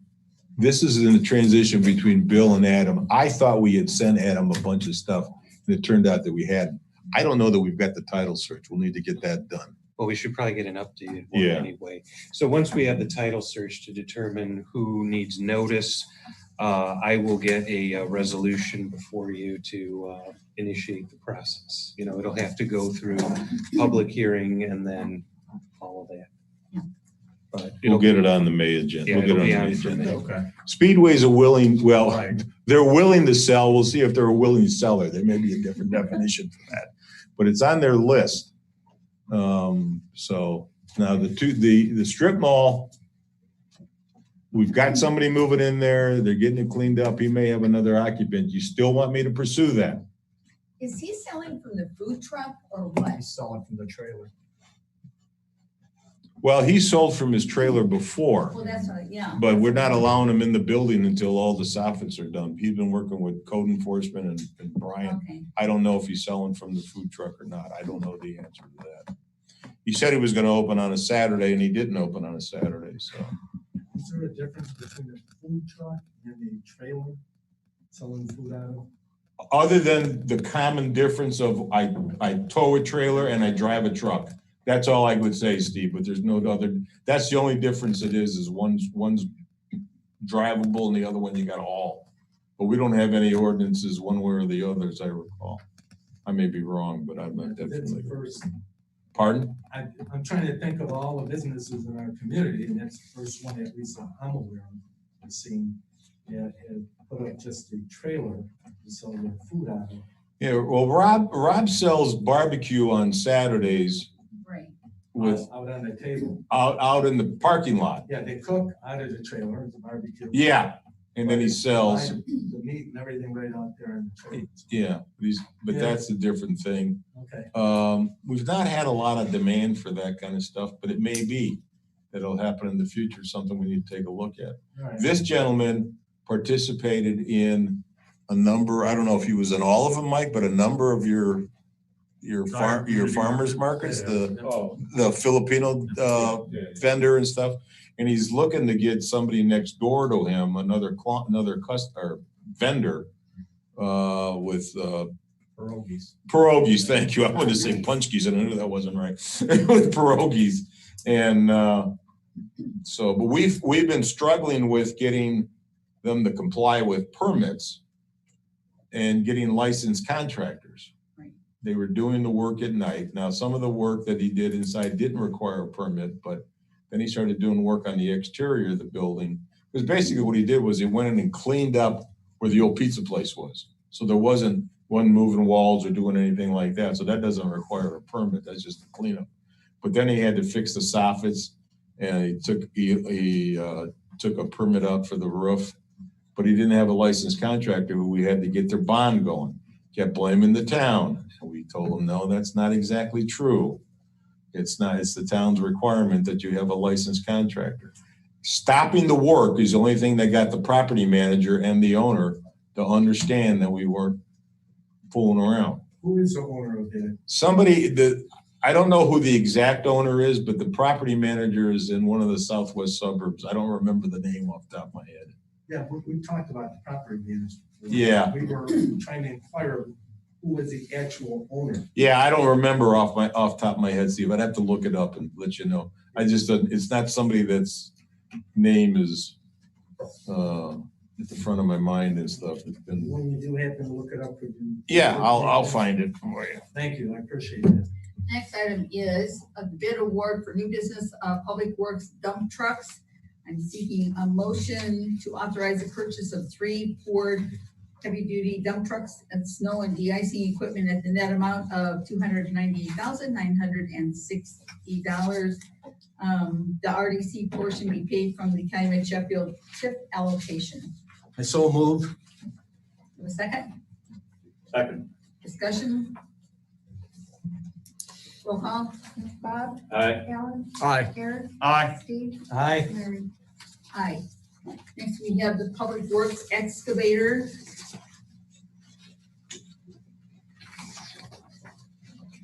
Okay.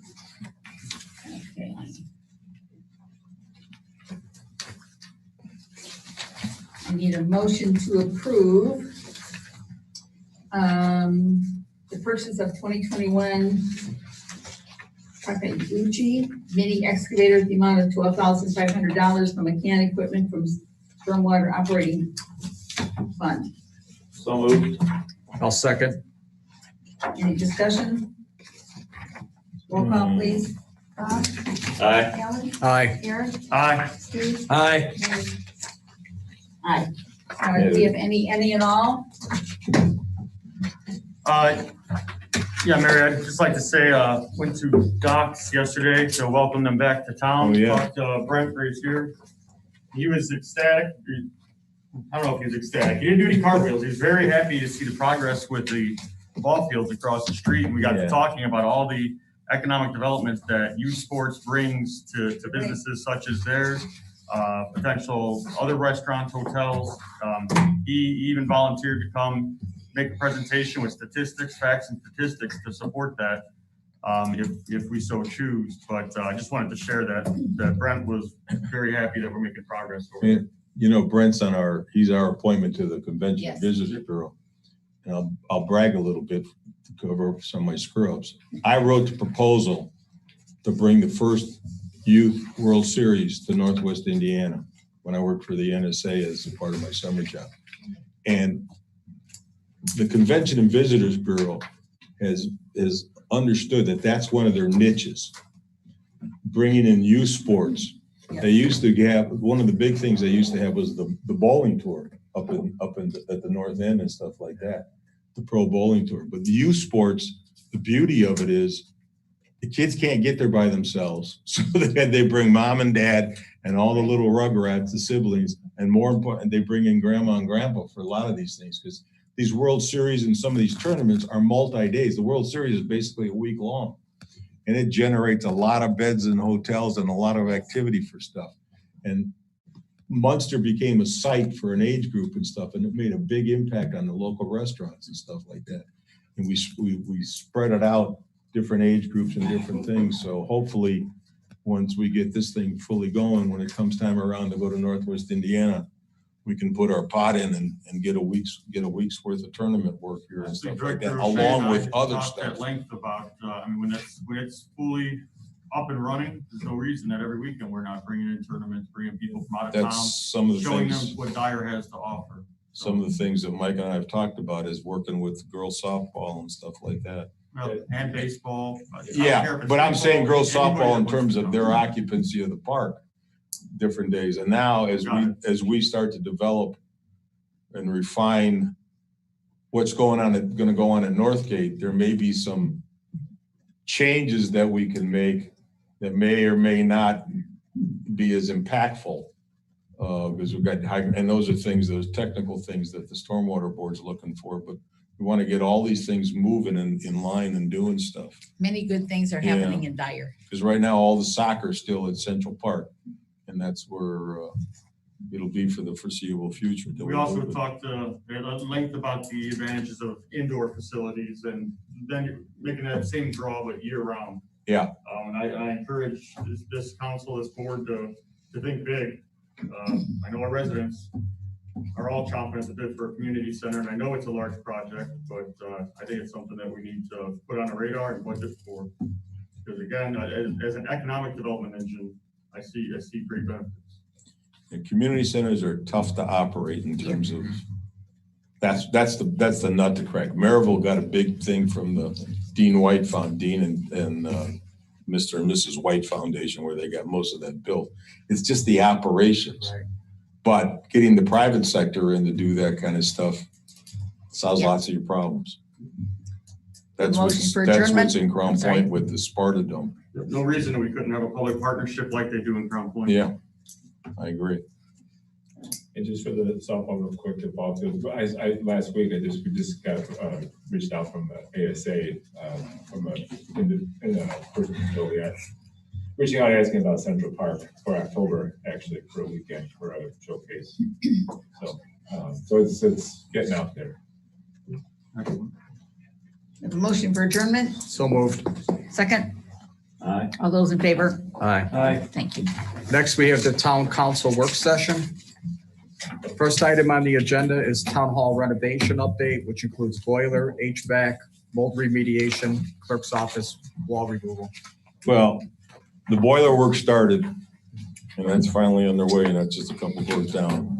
I haven't got anything else really new on the other stuff. I got a couple of mold guys got to get in here and stuff like that. So we'll get moving on it. Do we know how many walls we're going to take down in the clerk's office? It's not the clerk's office. You gave me direction the last time. What I could and couldn't do, I met with the architects. Some questions came up, and we're going to get the answers to that. Because one of the things we talked about, just for an instance, is the in the back, in the restrooms, for example. We were gonna make them ADA compliant and do other stuff like that. Take the toilet off the wall and rehang it. Now, what are you gonna let me do in terms of patching? Replace, because the original was to replace all the tile and do everything else. And so those are the kinds of questions that I'm trying to get around with a list of, okay, here's the final checklist. The clerk's office was what was planned to be done. We're doing the stuff.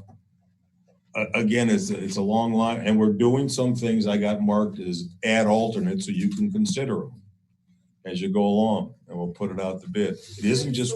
It's the wall by where the cashiers are, and today it was between 82 and 85 back there, because there's no circulation. Well, it was hot in everybody's office. You know. Percent oxygen in that room. Well, the point is, the HVAC work, the remediate, because until the mold remediation gets done, that's gonna have an impact. God knows what that's gonna turn up. We may be looking at things that are far beyond our worst nightmares right now. So I gotta get that to the top of my list and get it going. Next, we have 2021 local resurfacing option. This is basically what I was talking to you about before. Neil was just ready to get. Well, Neil's gonna get up and talk, but these were streets that were put to you before. I want you to consider them with the whole package, you know, and I think that needs to be done. We're always looking for ways to get more streets resurfaced, because it's obviously so much less cost than the reconstruction projects. We can only get one or two of those. Once we get our grant award on 2101 or whatever the heck we're at, Neil, then I think we can come back with a better idea. But these are streets that would be in line just like we did last year. But I really want you to think hard about transformational stuff. This is maintenance. This is not the kind of stuff that you want to invest. I think you want to invest that kind of money in that's available to you. Doesn't mean we won't get this done. Right. Neil, did you want to add anything? No, really the only thing that I want to add is, you know, what Tom says, right, these are things that we have looked at. These are resurfacing projects that have no to minimal utility impacts. And then it focuses on the phase of 3/4, which qualify for the resurfacing. The amount that we came up with based on the extension of Reeve Riley was $673,000. Minimal work to be done on the staff level to get that done. For Coral and Devon, it says storm, yes. Yeah.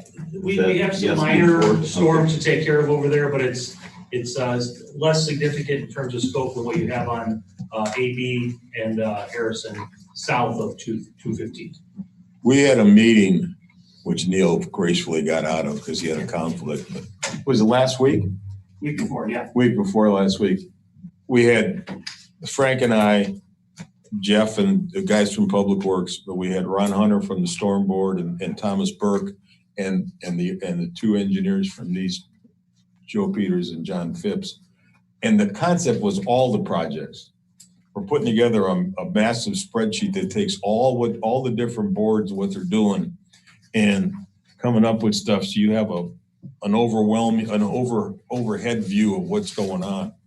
And Burke and Neese have been coordinating all these street projects.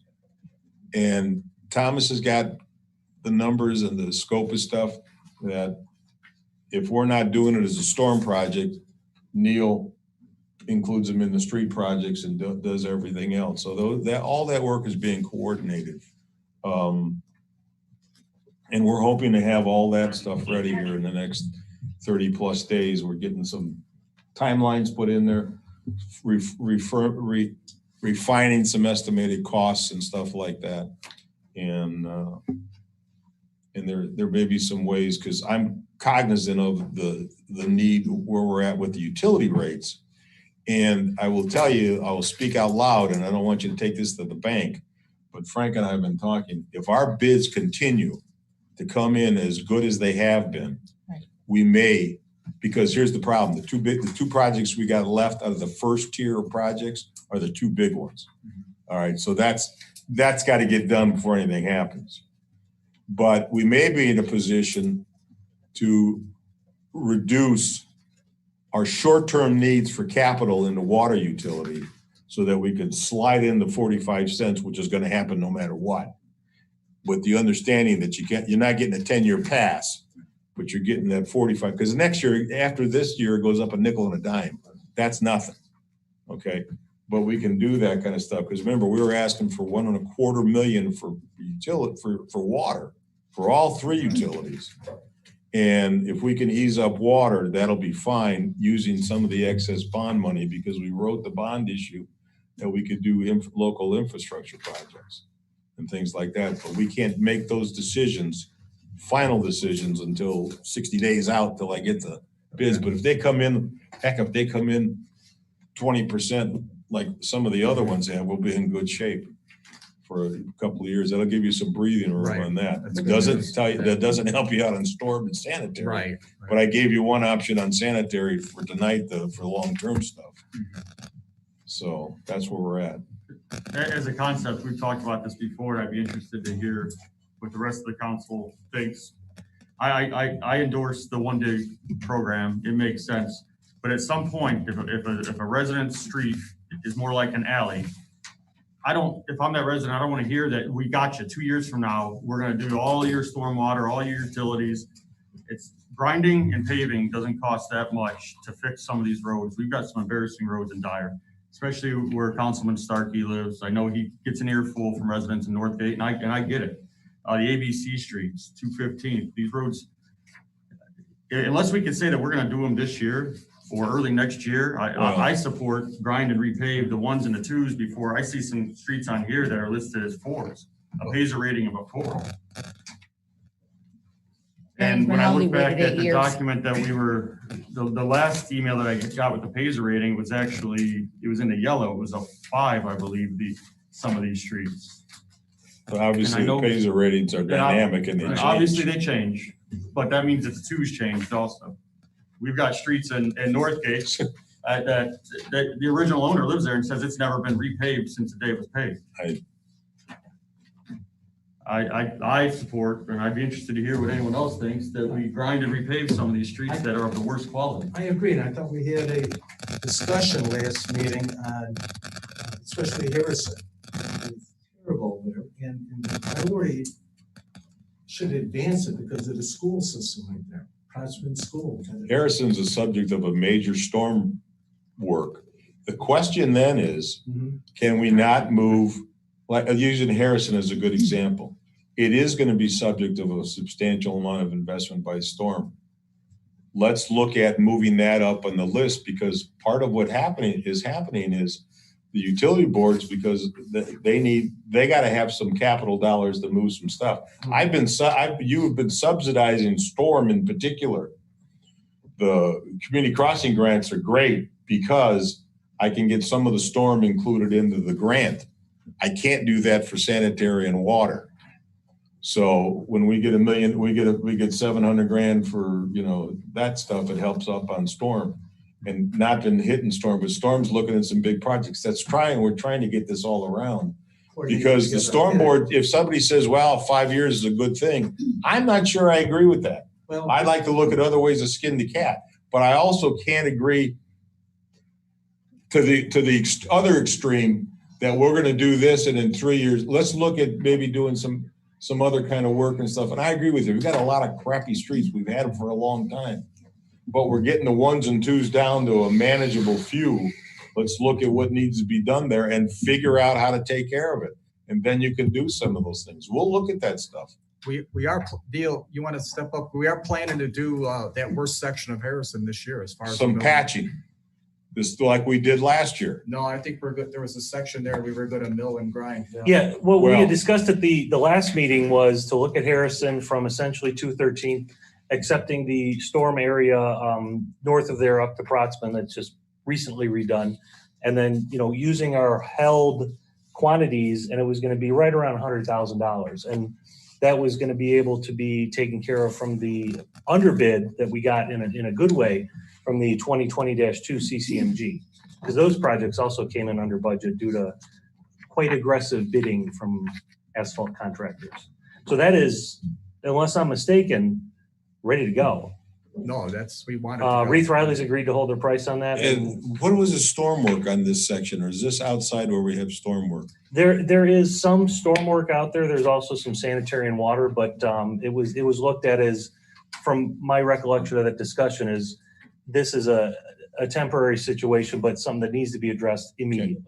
Wasn't there some utility in the parkway too? The water main's in the Right on. parkway, so that Okay. if we do run into a situation where we do have a main break, we're much less limited in terms of the rehab and the repairs that DPW has to address. So that was my intention, is to take the plan and the quantities that we currently have that we discussed last month, get it over to Reith Riley, have them put their letter together and get it over to Town Hall for a PO. So what is the area, Neil? It's essentially from 213th to Northgate. There's some small areas that are accepted, but it includes the area through Protzman and all the way up there. There are some curb repairs and minor sidewalk repairs. There's some areas on Harrison, south of Northgate, that don't have curbs anymore. I don't know where they went, but they're not there. And they're very short sections, but you know, you're paying $30 a foot for concrete right now for curbs. But based on continuing the Reith Riley numbers that we have publicly bid, it's quite a good value per ton based on what we've recently paid. Those are great numbers. Looking Yeah. at some of these, I'm going to be the advocate for the areas north of 30 for a moment here. I thought I was doing that, Bob. Yeah, can we be co-advocates? Yeah, you can be quiet. Thank you. You know, these numbers of the Coral and Devon and 215 are just great numbers. Does this reflect, are these numbers the Reith Riley estimates? They are, and they're conservative. You know, and I suppose since it's a study session, everything's up for debate. My personal opinion is, I've been in town almost 40 years and I've seen Castlewood paved several times, I believe. And so I'd hate to dump $350,000 into a street that has been repaved, whatever the condition is. And I'd like to see that in some of those ABC streets, 215. This 670 number was our cash grab from this. I don't know that we necessarily need to use all of it. You know, if there's a split decision on the board to pave some things and put some money to another project, that's fine. But I don't see how we get away from paving Coral and Devon for $51,000. We will spend $50,000-$60,000 on a light up sign here that people drive past and it looks really pretty, but for these residents that drive on these roads for the last 40 years, they're crap roads. So, Actually, mine's over 55, hasn't been done. well, I didn't But want to be accused of- we're being patient. We understand there's others in town that. But that's my opinion of it. I do understand that it is money. It's a one-time lotto win, and there's a lot of things we can do with it. And if we had all the money today, I know it's split over a few years, if we had all the money today and we paved it all tomorrow, they're all gonna be bad in the same amount of time down the road. So we're gonna be stuck with it down the road. But we tried that last time. You know, we didn't pave for 10, 15 years. And now we're in a spot where we've been working, but we've got roads that need it. So, Yeah, a lot of progress to be sure. and again, I'll say what I said last time. The thing that got me on this rant was when I heard that Harrison wasn't on the schedule till 2025. As a full reconstruction, yeah, Correct. you are And correct. I just, If that's the There's case, no then we way. grind and pave. Yeah. That's Yeah. where I'm and, at. and that's where the gamble comes in. It really does, because if we do one of these roads and the water main under it goes to, you know, garbage next year and we're digging it up, then that's on us. And at the time, that 64,800 will have been for naught. But you know, it's a gamble, and it's also a no-win game. If we pay one, we got to pay another. So. The good thing is what you have on the list for consideration are those that need minimal or no utility work. There obviously will be some specific instances here and there, as you know, repair a storm sewer or replace a casting on a sanitary sewer. But generally, at least these ones for your consideration, have minimal utility work. I get that deal, and I'm asking that we consider to diverge from that on our worst streets, especially with the influx of federal funds. I've heard for the last 2 years that this is the cheapest it's ever been to do road work, and now is the time to do road work. But you take that with the influx of federal funds, and to me, let's go after it. Some of these subdivisions have been paying taxes for 80 years, and they're still waiting to get their street repaved for the first time in 40 years. I just don't think that's right. I think we need to move on some of these streets. Yeah, you have a recommendation on Harrison that we discussed last month, and Nobody has a crystal ball. How long are these prices going to stay like this? They're good for the whole Not year. long enough. yeah, I think that's a fair assessment. I haven't seen prices at this dollars per ton in about 8 to 9 years, which is take advantage of it, make hay while the sun's Which is shining. interesting with the price of oil Right. going up. You still got we're getting asphalt at, Wilson Kelly was what, $7-8 A ton more. No, but from last year they dropped, remember? Yes. We had the conversation about how much cheaper it was this year on their bids versus last year. So it's a goofy market. The oil has come up recently quite high, Yeah. but those that locked in the second and third quarter of On the last year, futures. I think were well advised, and we're reaping the benefits of that. I'd love to have a study session in a van on the road. Go to look at some of these streets that are on this list and compare them to some other streets that are not on this list, because I think we could do better. Well, if you have other streets that, rather than drive all over town, if you've got a list of streets, get them, we'll analyze them, and you can pave whatever you want to pave. But understand exactly what we talked about. That just as you have to be conscious going into that decision that 5 years from now, you're saying, what the hell happened to the street? Well, the street was bad to start with, and it's fallen apart, and it may be falling apart in large part because of lack of drainage or other kinds of things. I don't know. I'm not trying to stop street. I've been trying to push as many streets as we can. So if you approve funding and bond issues and those other kinds of things, you get a lot of work done. But we have to keep up with the money. The other side of it is that Neil and I have talked a little bit about is getting out ahead on the engineering so that we have shovel-ready stuff. Yes. And that's what we ought to take a look at, the last of our one digs, which means you invest some money now and get them designing them so that if we do get a pot of money out of the infrastructure bid, we're ready to go with some projects that might compete for something. And that's consistent with the 5-year plan we've been looking at. But I'm saying you get them designed now and have them on the shelf and ready to go when you can. And then you never know when you're going to get another windfall. We may get an obligation or have to compete with stuff. We don't know what's going to happen with the infrastructure bill. Or if we're going to have one.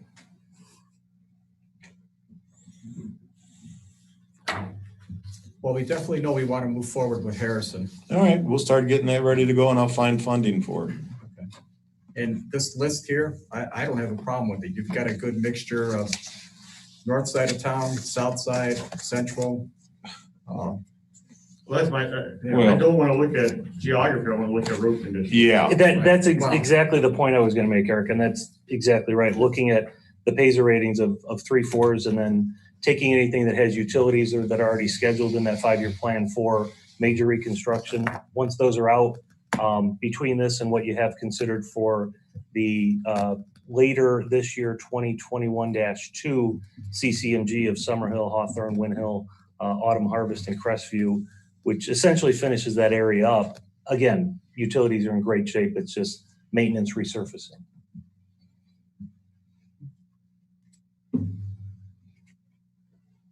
Neil, do you have a list of the other streets that we're planned for this year? That's at the bottom. Or are you talking what we had for the 2020-2 CCMG? That's what I'm talking about. Yeah, that's 215th west of Sheffield. Okay. Rocus. We had Squire, Perry, and Carnation will be. Carnation's in the next one. That's in our current 2020. Just wrote it up for the newsletter. 1-1. All right. Yeah, there's an additional street. I just can't recall off the top of my head. Okay. But I do have it in my binder if you want me to check. And those will get done this year? Those will Yeah. get done this year. Okay. Yeah, they're under contract and all the NDOT docs have been submitted as of past few days. So we're So just waiting for potentially the we could get all those streets done and all these streets here listed done. plus Harrison. Plus Plus Osage and Yeah, Laurel and that's and the under Laurel construction Courts. now. Correct. It's gonna have about $4 million worth of work done. Oh, that's- Yeah. That's awesome. Yeah. Not gonna find the $4 million, but other than that. Osage is done. Right. Osage is funded. This Osage and this Laurel. bottom list is funded too. Okay. Yeah, Osage and Laurel were set to go last year. Yeah. Yeah, the application was last year, and unfortunately, with the way NDOT works with their fundings, everything tends to be 1 year behind schedule, which kind of works with what Tom was talking about of having the projects ready, going for the application, and then once we get the award and the closeout, we got 18 months to complete them. Kind of like we did last year with the Northgate area. That was actually a 2019 design and application, but it became a 2020 construction project just due to their funding cycles. And then next year, Schilling and Edgewood, those are also complete rebuilds? with Those are, infrastructure yeah, Carnation, Schilling, Edgewood. Edgewood's a full reconstruction. The majority of Carnation is, Okay. and portions of Schilling are, Okay. because there's utility issues in all three of those. All right. And that's the one we're still waiting on the response from the application we put in February.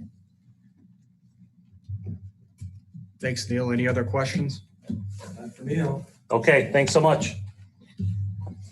Looks like that's the end of our agenda. Meeting adjourned. No, we have one last. You wanted item to that we moved the Discuss table. the PUD ordinance. Oh, yeah, the ordinance. What do you want to do? 2016. And if I may take a point of privilege, Mr. President, I talked to the attorney for Briar Ridge out in the hall, Oh, Scott? Scott. Very nice gentleman. I think he does very well and he represents his client well. I just don't agree. My frustration is not with you at all. You're a very fine attorney. As far as I know, I haven't done nothing wrong. Same thing with our attorney. I just don't agree with what's going on. And I get very frustrated. It's just not one time. This happens over and over. So therein lies my frustration and the feelings I get, and then multitudes of residents. And again, being an elected official, it's my job, and I believe all of us, to represent the residents in the community and make sure their issues and their voices are heard. And that's my whole intent. So if anyone on the council or anywhere else is feeling bad about what I said, don't feel bad. If I made you feel bad, I'm sorry I made you feel bad. You got no reason to feel bad unless you did something wrong. That's all I got to say. So moving on to this ordinance. So what are we gonna do? Here, I got questions, legal questions. Sure. And I just want to be educated. Good luck. Let's, the council, you list some IC or sections from the Indiana Code. Correct. I looked them up. I didn't see any relationship to them. So could you have them printed out or could you read off of them and explain? I did not find the first one, 1505, but I did find 505 subsection C. I did find 602. It's 505 is not correct. It's 15. There's an email that There's was an in email. the Is that what you're meeting using packet. from? Well, I'm reading what I have here. You're reading, What you provided me what in the document are you reading from? So we're on the same, what does it say at the top? Which was provided to all the. But what does it say Yeah, at the that one. top? Because you're talking about. There was an email inserted in your thing that I came across later on that we, so Okay, you're reading what ordinance are you reading from, Steve? I was reading 2021-16, the one that we were given. And it cites- Okay, And that's the one all the public has, right? no, the public has No, the, that's the one they have. They have it in their hand. They're waving it at you, Tom, if you turn around. well, We made copies, Tom, Steve has Okay. made copies. I'm just saying, so you got the one that says revoking it, the other one said amending it. Yeah. well, Yeah, the which- revoking one is the one that I intend. That's the one that we intended to handed out. present today. So 1505, and this section, or chapter rather, 3674, that is the local zoning, state local zoning code. That governs BZA and planning and zoning in municipalities and local governments. So 1505C is the starting point. And it says, except as provided in section 1511 of this chapter, the legislative body, you, shall adopt and amend a PUD district ordinance in the same manner as a zone map change that is initiated under section 602C1B of this chapter is adopted or amended. The legislative body may not adopt or amend a PUD district ordinance unless a zoning ordinance that meets the requirements of section 1506 of this chapter is in effect. So if 1511 doesn't apply, which it doesn't here, because as you see in the highlighted statute there, that only applies if it is not delegated, there's no public hearing needed. If authority is delegated to the Plan Commission, which it is in our town code, a public hearing is required. So 1511 doesn't apply. So you have to amend a PUD district ordinance under the procedure in 602. So if you flip over to 602, I've selected section C, which outlines exactly what is required to effect a zone map change, which is the same procedure required to amend a PUD ordinance. So it has to be initiated either by the Plan Commission or by a petition signed by the property owners. The Plan Commission must prepare the proposal in accordance with section 601. The 603, which is, notice and public hearing under 604. The Plan Commission has to approve and certify the proposal to the legislative, to you guys, under 605, and then the legislative body must consider the proposal under 608, which governs notice, and it must be done at a public hearing with a vote. So if 2016-21 didn't originate with the Plan Commission, it didn't follow the procedures outlined by or required by statute. And our Indiana Supreme Court has said multiple times, if a zoning ordinance is not enacted according to the prescribed procedures, it's void. So that was the issue I was faced with. So I asked Sue kindly to pull all the Plan Commission minutes from 2016, and the ordinance 2016-21 never came up in any of the minutes. And in fact, at the October meeting, council at the time reported it, and it was reflected in the minutes, that the town council at the time was aware of the issue with Briar Ridge that had come up that year and had passed ordinance 2016-21 to attempt to remedy the problem. So it's in the record that 2016-21 was initiated and passed by the council only and did not go through the process outlined in 602. According to everything I've read, that renders the ordinance void. And we're just, this happens all the time. Legislatures, towns pass unconstitutional or improper legislation, and you don't find out about it until it becomes an issue later. I don't think it's anyone's fault. It's just an unfortunate shortcoming in the procedure that we're just learning about now. Okay, I understand. Thank you. I just was reading your email and comparing to what they have online for it. And so by what you said, ordinance 87 whatever it was, 21 or 12? No, 2016-21 is the one. Amended the original one from 87-17. So 87-17 still is in effect. That's my understanding. Yeah, okay. And then if there's going to be any consideration for adjusting the zoning, the mapping of a PUD, it's got to start with the Planning Commission. They provide a recommendation to the council. And then the council. They have a study session with it so we can all understand, make sure we're on the same page, which would be nice. And then we can proceed forward. Exactly. Thank you.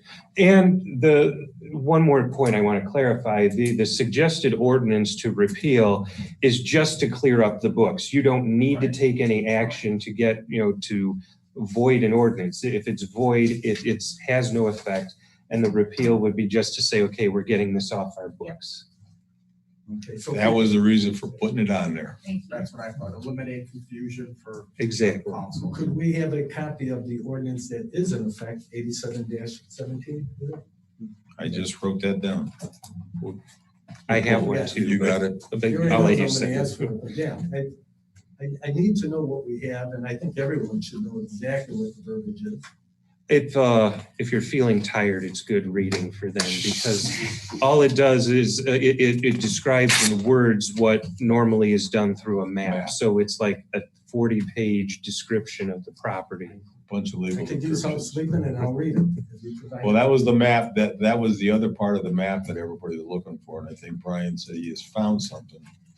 We have the that map, has we that. have the original ordinance. Well, the ordinance we have, everybody's looking for the map. And then we found, Brian has found that, right? But I don't think anybody in account, does anyone here, do you have a copy, Eric, of 87-17? No, I don't know that you ever had a reason to have that, is what I'm saying until now. And we'll get it to you. Till now, yeah, Because it was 1987 was the last time somebody had a reason for It it. was an exhibit at the original plan in January, I think. So the members who were are on the plan commission The should. ordinance? Yeah, 87-17. That's an ordinance. Yeah. So that's in full effect. Yes. Until it's changed or modified by another ordinance, which they attempted in 2016, but they did. That one was inaccurate, so it doesn't have no effect, and we're still under the guidance. Exactly. Okay. And I understand, and I'm just gonna talk for a minute, if I may, Mr. President, or Mr. President, thank you. And listen, we have residents that have concerns. I know they put a big investment. We all love Briar Ridge. I very seldom get a chance going there, but when I do, it's beautiful. It's a great place to live. That's why they moved in. We're protecting their investment. I think we owe it to them to ensure that their investment is protected too. Now, we got to be that conduit in between everybody to help resolve the issues for Briar Ridge Country Club entity and the residents. We can be that conduit. I work better knowing all the facts from beginning to end, and it gets frustrating when everything dumped on last minute. Same thing with the residents. I'm sure there's some common ground that we could all find through there if we simply ask them. And I think their input would be invaluable here to help moving this forward. That's how I feel. And it's up to the president to allow some of the comments, but I would suggest that we do. Or ideas, not comments. How's that sound? That's fine. I would agree that, first of all, it's private property. They have a right to develop it as long as it's developed legally. The question is, the current residents don't want any further development. The property owners want to develop their property. So That's not right. We are the property owners. The country club. well, that's what, excuse me, the country club, right, Yes. that. So, if I may speak for at least a few of them that time, they're under the idea of their investment, what they bought. They've seen on the map, this would be golf course. They've seen on the map, this other piece of land would be green space. Knowing that this was a PUD plan development area, that's why some of them bought here. That's right. This is not the same as an open field that's gonna be developed into a new subdivision. So It's a planned unit development. That's why I see there's a difference between this and some of the other subdivisions that we've got. And one more item, just so everyone knows, and make sure I say this correctly. If there is going to be some small changes, they certainly don't want these changes to continue on and on and on. That was a feeling and the statements from the residents about eroding what they have. So maybe that's where the common ground could come in. We maybe I'll find it, but we should. Can you speak? Yeah, go ahead. I'm sorry. Well, I'm stepping on our president. Mr. Eganey, would you like to speak? I saw your hand up. Lady. No, it's okay. Go ahead. Briar Ridge goes first. So why You speak, call on. I know You can speak. No, I mean, it just feels to the residents that By this the is way, very I have one-sided. no ego. I have no, I made the I was request asked to that step you up. invite Brian No, Ridge. Mr. Actually, a Heaney gentleman. has to step up. A real gentleman, let's leave. All right, so there's a lot of issues. First of all, we feel as though the town is not providing us notice. At one point at the Plan Commission, I was told my letter flew magically out of my mailbox, which leaves a really bad taste in my mouth because I'm a citizen, I'm a taxpayer. You rely on bodies like yourself to protect the residents. And we, from the beginning, felt as though this was kind of one-sided and slanted towards Briar Ridge. For example, I just asked to speak and you opened the floor to Briar Ridge. There's looks being passed around Monday night, tonight, between people, Briar Ridge. It feels very one-sided to the residents of Dyer. The other issue that we have is a lot of us were here in 2015 and 2016 with the same exact issue. Briar Ridge, the golf course owners purchased this, knowing about the PUD. We all purchased our lots, knowing about the PUD. A PUD is a planned unit development. This is a unique PUD because it has multifamily, single family, golf course property, and it's in 2 towns. So in order for us all to be protected, Ms. Curls here lives in Cherville. She would never, unless all of us drive all of Briar Ridge every day, we don't get notice that these lots are going up. That is a lot for the residents who you're just going through planning, get a little sign on one street in an 800 unit development to take on. In a planned unit development for changes, it's supposed to go through a zoning process. What Briar Ridge has continued to do, the new Briar Ridge owners, is take lots piecemeal. And I think they're doing that because if you do 1 or 2, you don't get a big group of residents alarmed. It's hard for us to communicate. We're in 2 towns. And so they've been successful at plucking 1 lot here, 2 lots here, all at different times. So in 2016, the way I understood it, homeowners were concerned, as we are now. We came to you guys, you said, you're correct. This is the PUD as we know it, because there's all this confusion about 1987. And Town Manager DiGiulio sent the letter. There was the ordinance. I don't think a town attorney can void an ordinance. That's something for a court or some sort of body to do. Aside from that, now you're trying to void an ordinance the same way, and what he's arguing was a void process. Again, kind of counterintuitive. But that was supposed to be the PUD in 2016, saying this is it to prevent us from having these same issues again and again and again and again and again. And we have the same issue. Again, Briar Ridge is trying to piecemeal develop the golf course. It's not just open green space. When Briar Ridge was started, everyone was promised a golf course lot or green easement. That's in all of the brochures. We spent lots of money on our lots because we knew that's what we were buying into, this PUD. And this PUD could not be changed without zoning changes. And now you have it being changed lot by lot, piecemeal, all over the place. We are not against all development, but we want the development to be done the right way according to zoning and according to the PUD. If it's done the right way and Briar Ridge comes to the homeowners and says, this is what we want to look like, and here's our big plan, then maybe we would know what they're doing. But at this rate, if you take that 2016 ordinance and Briar Ridge says they're not going to do this, and maybe this group of Briar Ridge owners won't, they can start taking 9 holes of the golf course away piece by piece. And we all know land is worth more as houses than as golf course. And so all of our investments then are out the door. And Mark Heaney will come up here and tell you they will never do that. And maybe they never will. But unless we have protection under our PUD, they can do that. And they could sell the golf course to another group of investors who could sell it. And then all of our golf course views are gone. All of our green space easement is gone. They've already done it to a homeowner on Waterville Court, where now there's a house right in the person's backyard. And they spent a premium for, it's on Trial Lane.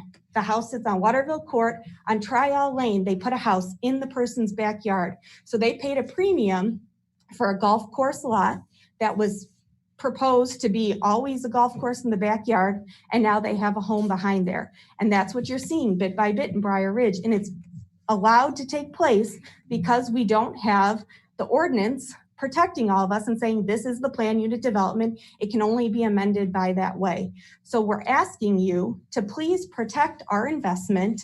We're not saying that it can never be developed, but we want to have a plan and we want to have it done the right way and not take golf course space and turn it into lots piecemeal when you have two towns, multifamily homes, single family homes, and golf course at issue. It's not going to end well. Thank you. Mr. Yaney, speak. Yaney or Haney? Either one, whoever wants to go first. You want to go first? Okay. Thank you.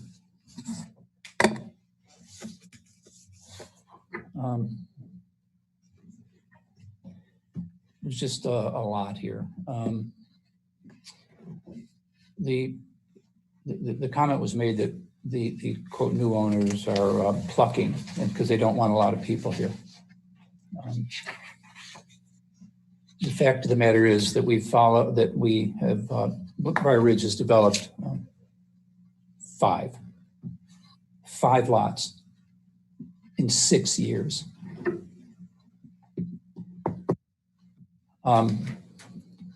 The land in question here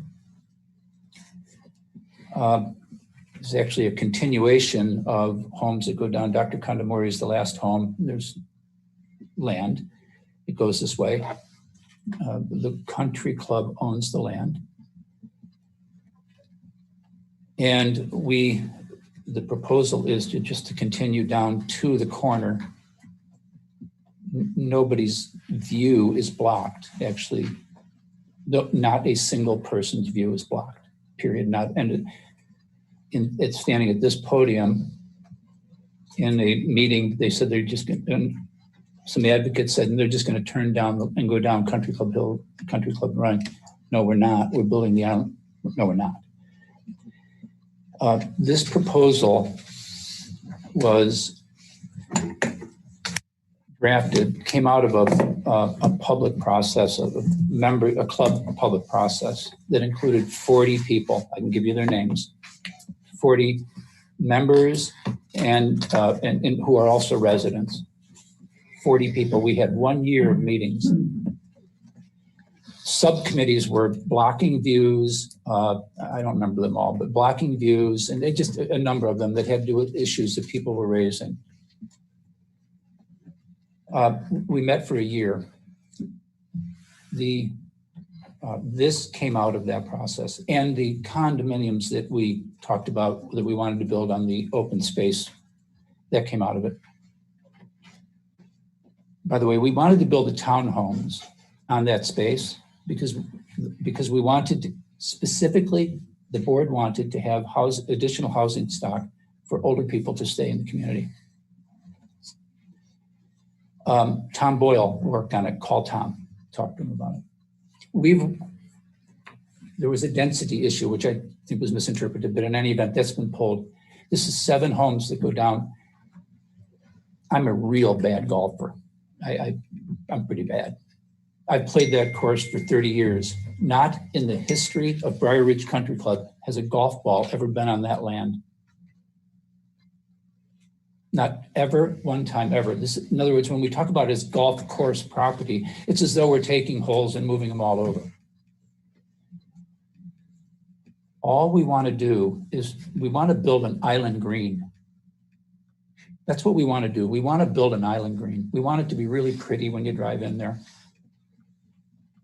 Water fountains. In order to do that, we have to move we have to move the green that's there now about 50 yards. That's it. We have to move the tee box over about 10, doesn't matter. Then we can put those lots in. It will raise about $1.5 million. I don't need to tell you that. It would raise about $1.5 million in lot sales. The lots meet all the requirements. The construction cost on this is about $600 or $700 right now, and you figure we screw stuff up, so 7, 8. But the rest of that money goes into all that profit goes into an operating fund. 2 months ago, the board went into debt for $300,000 to build expand the patio and we have a trap project underway and so forth. We have deferred maintenance is just stuff that needs to be done. We were hoping that this would be done to help pay for that, but it doesn't look likely. We came out of that committee that met 40 people, residents, and I can bring them here. Those residents came up with that idea. We went and met with Tom, prior town council, and Brian 2 years ago this month and presented the plan that we're still here with. Councilman Starkey, I was at a meeting a couple weeks ago when you said, and I've repeated it 15 times to people, it's hysterical. Well, this makes me nervous. No, this is okay. You said, I just wanted it into the record that we just approved it took us 2 years to purchase the piece of land that was for sale. And that's how I feel this is going. We came here 2 years ago, presented this to the town, and they liked it. And they asked us to delay because there were elections coming up and they just said, just delay putting it in. So we did, we waited until January. We filed in January. We didn't expect all this. It has, you know what we've gone through. If you have anything to do with the Plan Commission, you know what we've gone through. We have nothing to do with preserve what people put in brochures 30 years ago about land. I don't even know. I know this, that I put the group together that acquired the club. My brother was the attorney on it with Winston and Strawn. They were the attorneys on it. We didn't, there's no codicil that says anything about what has been, what the brochure said. And I'm sorry about that. I didn't buy from a brochure, I bought from a resident. And I think that's, I understand that. But I think lawyers can determine what was approved for land and what wasn't, or what was. Just to, it is very hard to sit here. We put $100,000 in to buy the club because we did not want it to go to Jack Nicklaus or those people who would do what they do. They're real estate people. They're not golf course people. They're real estate people. The golf course was 18 holes for 10 years. Any hole that's across a street is the new 9. Mr. Powers put those in. We are called the Preservation Committee. We formed to preserve it as a 27-hole country club. It's called the Preservation Committee. We are right now, we are actively working to put a codicil, whatever you attorneys call things, that get put onto the deed so that buyers cannot convert it to, it has to stay 27 holes. We're putting that on us, which puts a burden on our ability to sell the darn thing. It has nothing to do with this lot meetings and stuff like that. It has nothing to do with it. We're doing this separately because the preservation group doesn't want that thing to be subdivided. Okay.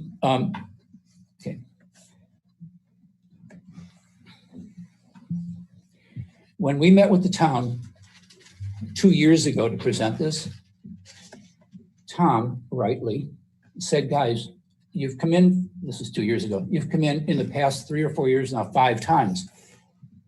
You used to have hair like I did. And he said, you're dry, I can't have, you can't keep nickel diming me.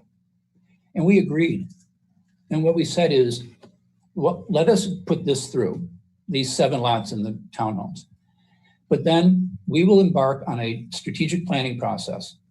We will, for 2 years, where we'll take all the land and we'll decide what we want to do with the country club. And then we want to present that quarterly, regularly, letting the town know what we want to do. So the town can say, that scares me, or we love that. We committed that the POA would be told what we're doing, and I'm not here to defend the POA, believe me.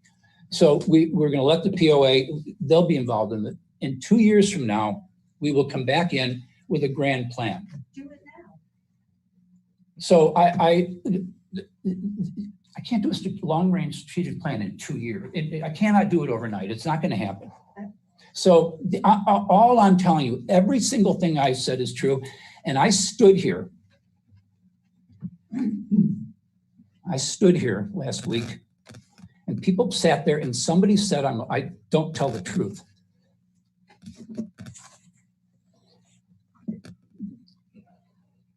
Yeah, I do. Thank you. Mr. Garza. Thank you very much. Thank you. Alan, if I might, just real quick. Yeah, of course, I will be quick.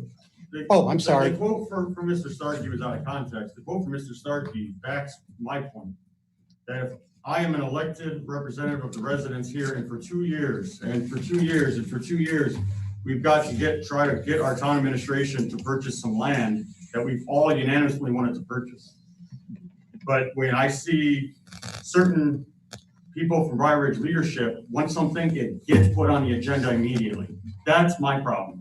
That's what I was. My other problem, if somebody told you to wait till after the election, what does that tell you about that proposal? If somebody said wait till after the election to bring it up, what does that say? We got terms up. May I answer your question? If you directed the question to me? I think it was rhetorical in nature. I don't think it. Well, I actually think the councilman just said yes, so.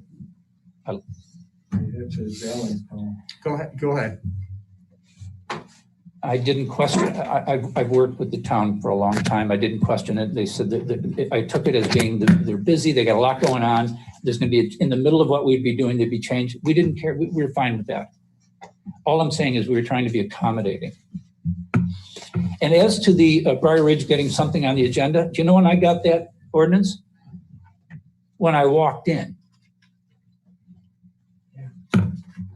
Didn't you send an email requesting it today? I sent an email asking that we would do this, and I sent a note to Tom, and I sent a note to Councilman. It's just what he's saying, and I agree, it's unusual.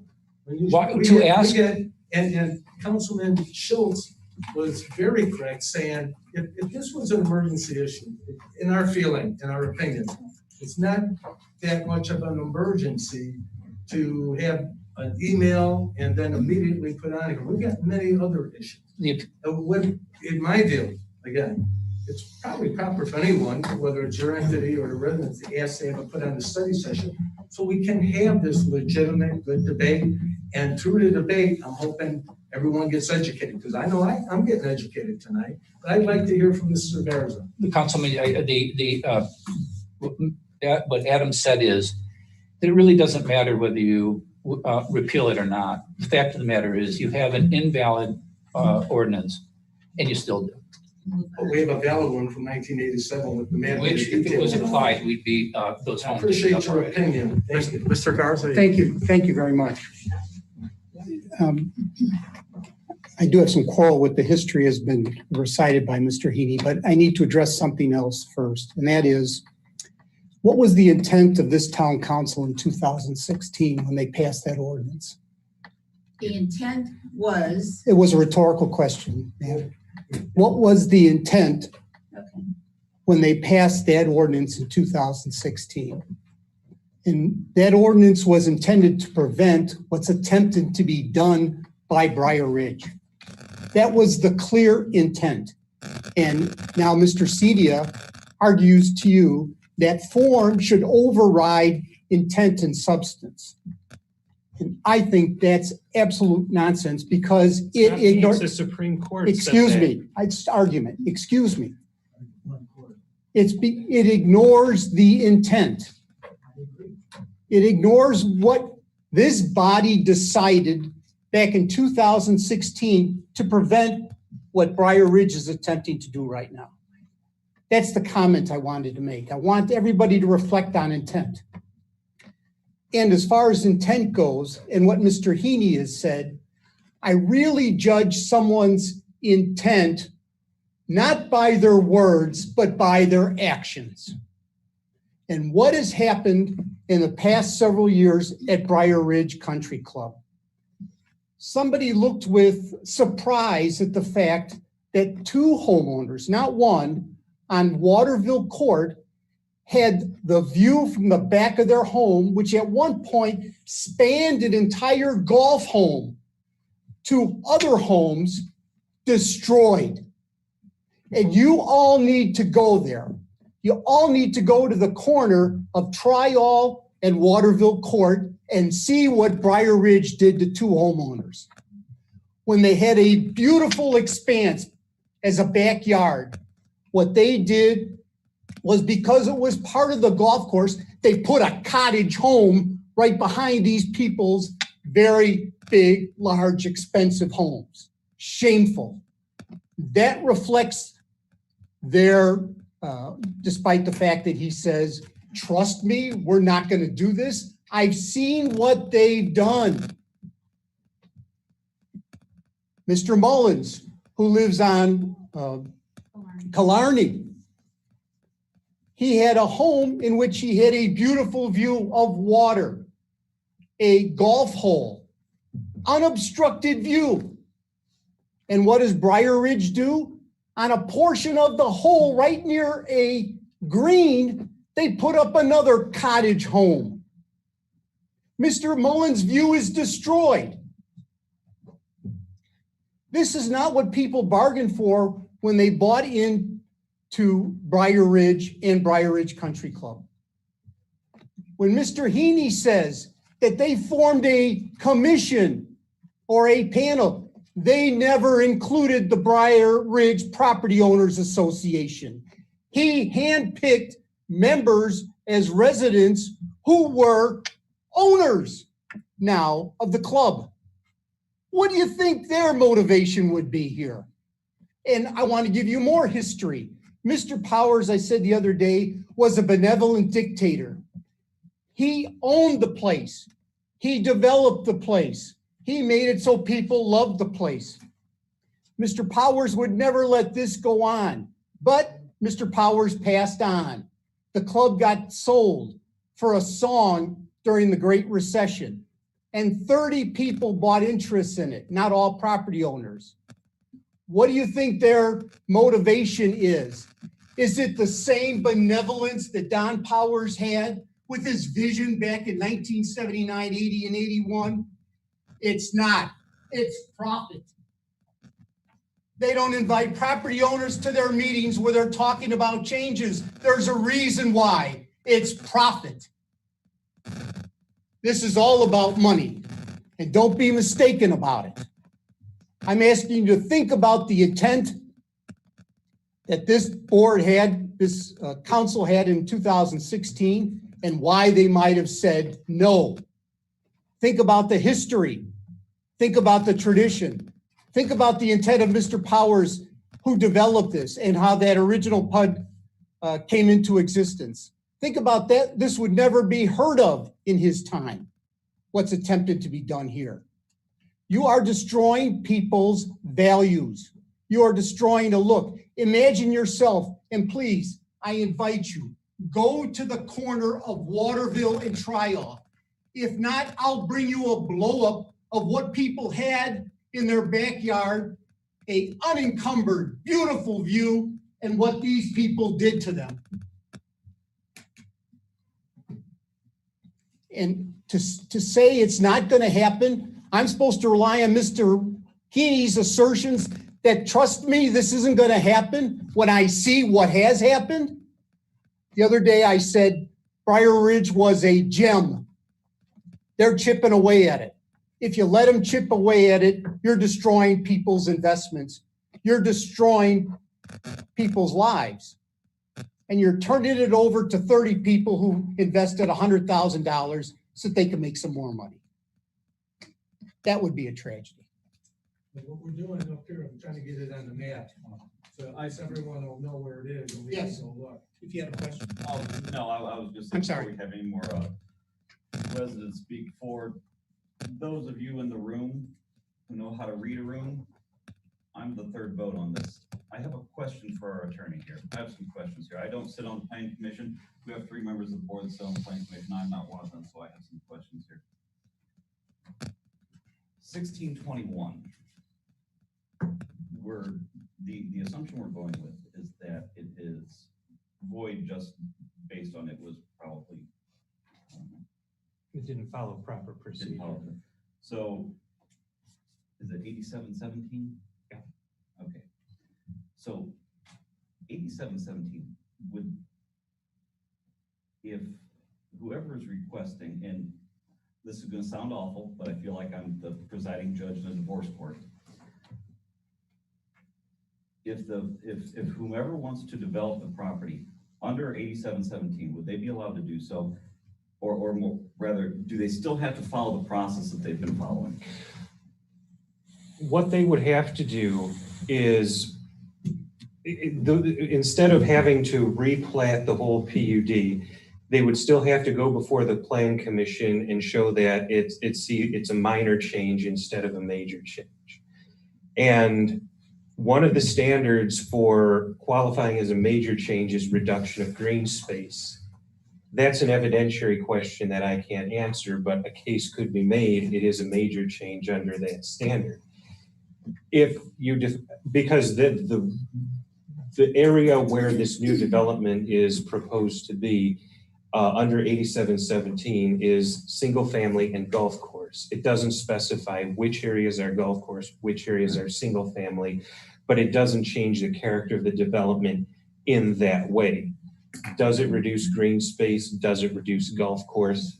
That's an evidentiary question. And that's what the plan commission is there to do, is take evidence and make an adjudication on that. So in a lot of words, that's what the process. So whether or not we decide to stick with 2621, whether it's valid or not, or if we decide to boot it and go with 8717, this still has to go before the plan commission. It's debated before the plan commission. They make the recommendation to the council, and then we decide what to do from there. The plan commission has 3 council members on there, but they also have several citizen members. Correct. One of which lives in Briar Ridge, if I'm not mistaken. Yes. Yes. So I think it's fair to say that there is some overlap in interest there, which is neither here nor there, but I believe you could make the argument that there is representation. I think it's clear what the residents here want. I think it's clear what the emails that have come in. We don't need to make any bones about it. It was an orchestrated event. That's fine. It is what it is. I would defer to our attorney's judgment that 2621. I know this is a study session, so we're not making it. But I would defer to that with the assumption that 2016-21 is not a valid ordinance, because at the end the result is the same. Whether it's 2016-21 or 8717.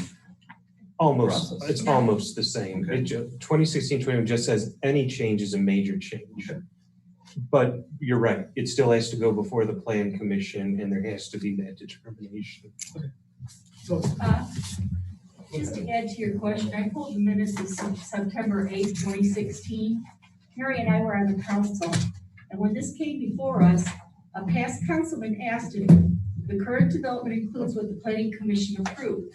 We were told this went through the planning commission, but 5 years later, we find out it didn't. No, So that's not true. the past attorney that said that It to went to the us, plan commission. that it was approved, so we went It with was- this, but it wasn't, The form was, I The just ordinance tried to bring didn't go that to up the because plan it's here in the commission. minutes. Now which is public record. we had a public hearing. do you have the minutes from the planning commission? No, we couldn't find anything. No. But Yep. at that time, when we were on the You can- council, I had what the- councilman goes back to make sure it's, you're trusting the people. You go by That is the- giving this you is the other advice. one, yeah. So I only have one more question for them. It's, those lots, are they sold already? Yes. No, I'm asking them that, I apologize to say that. I'm sorry, Councilman. Are these lots, I think 7 of them in question, are they already sold? There are- In the process of being sold? There are offers on 4 of them. We can't sell them, right? But there are offers on 4. Money was accepted though, correct? Gentlemen, you got one- Excuse me? $10,000 was held. But money was accepted as a deposit. Not non-refundable, Um, non-refundable from your contract, yes. Of course it's refundable. Your I just contract told, I says just told one of the non-refundable. people today that. Mr. Yaney, do you have a question? I just have one thing that may help all of us slightly. I don't want to revisit any of the issues, but I think fundamentally, folks are upset because they didn't feel like they had enough opportunity to participate. Why we're looking at this ordinance in September 2016 is it was adopted without giving folks an opportunity to participate. Fundamentally, that's what the procedural flaw is.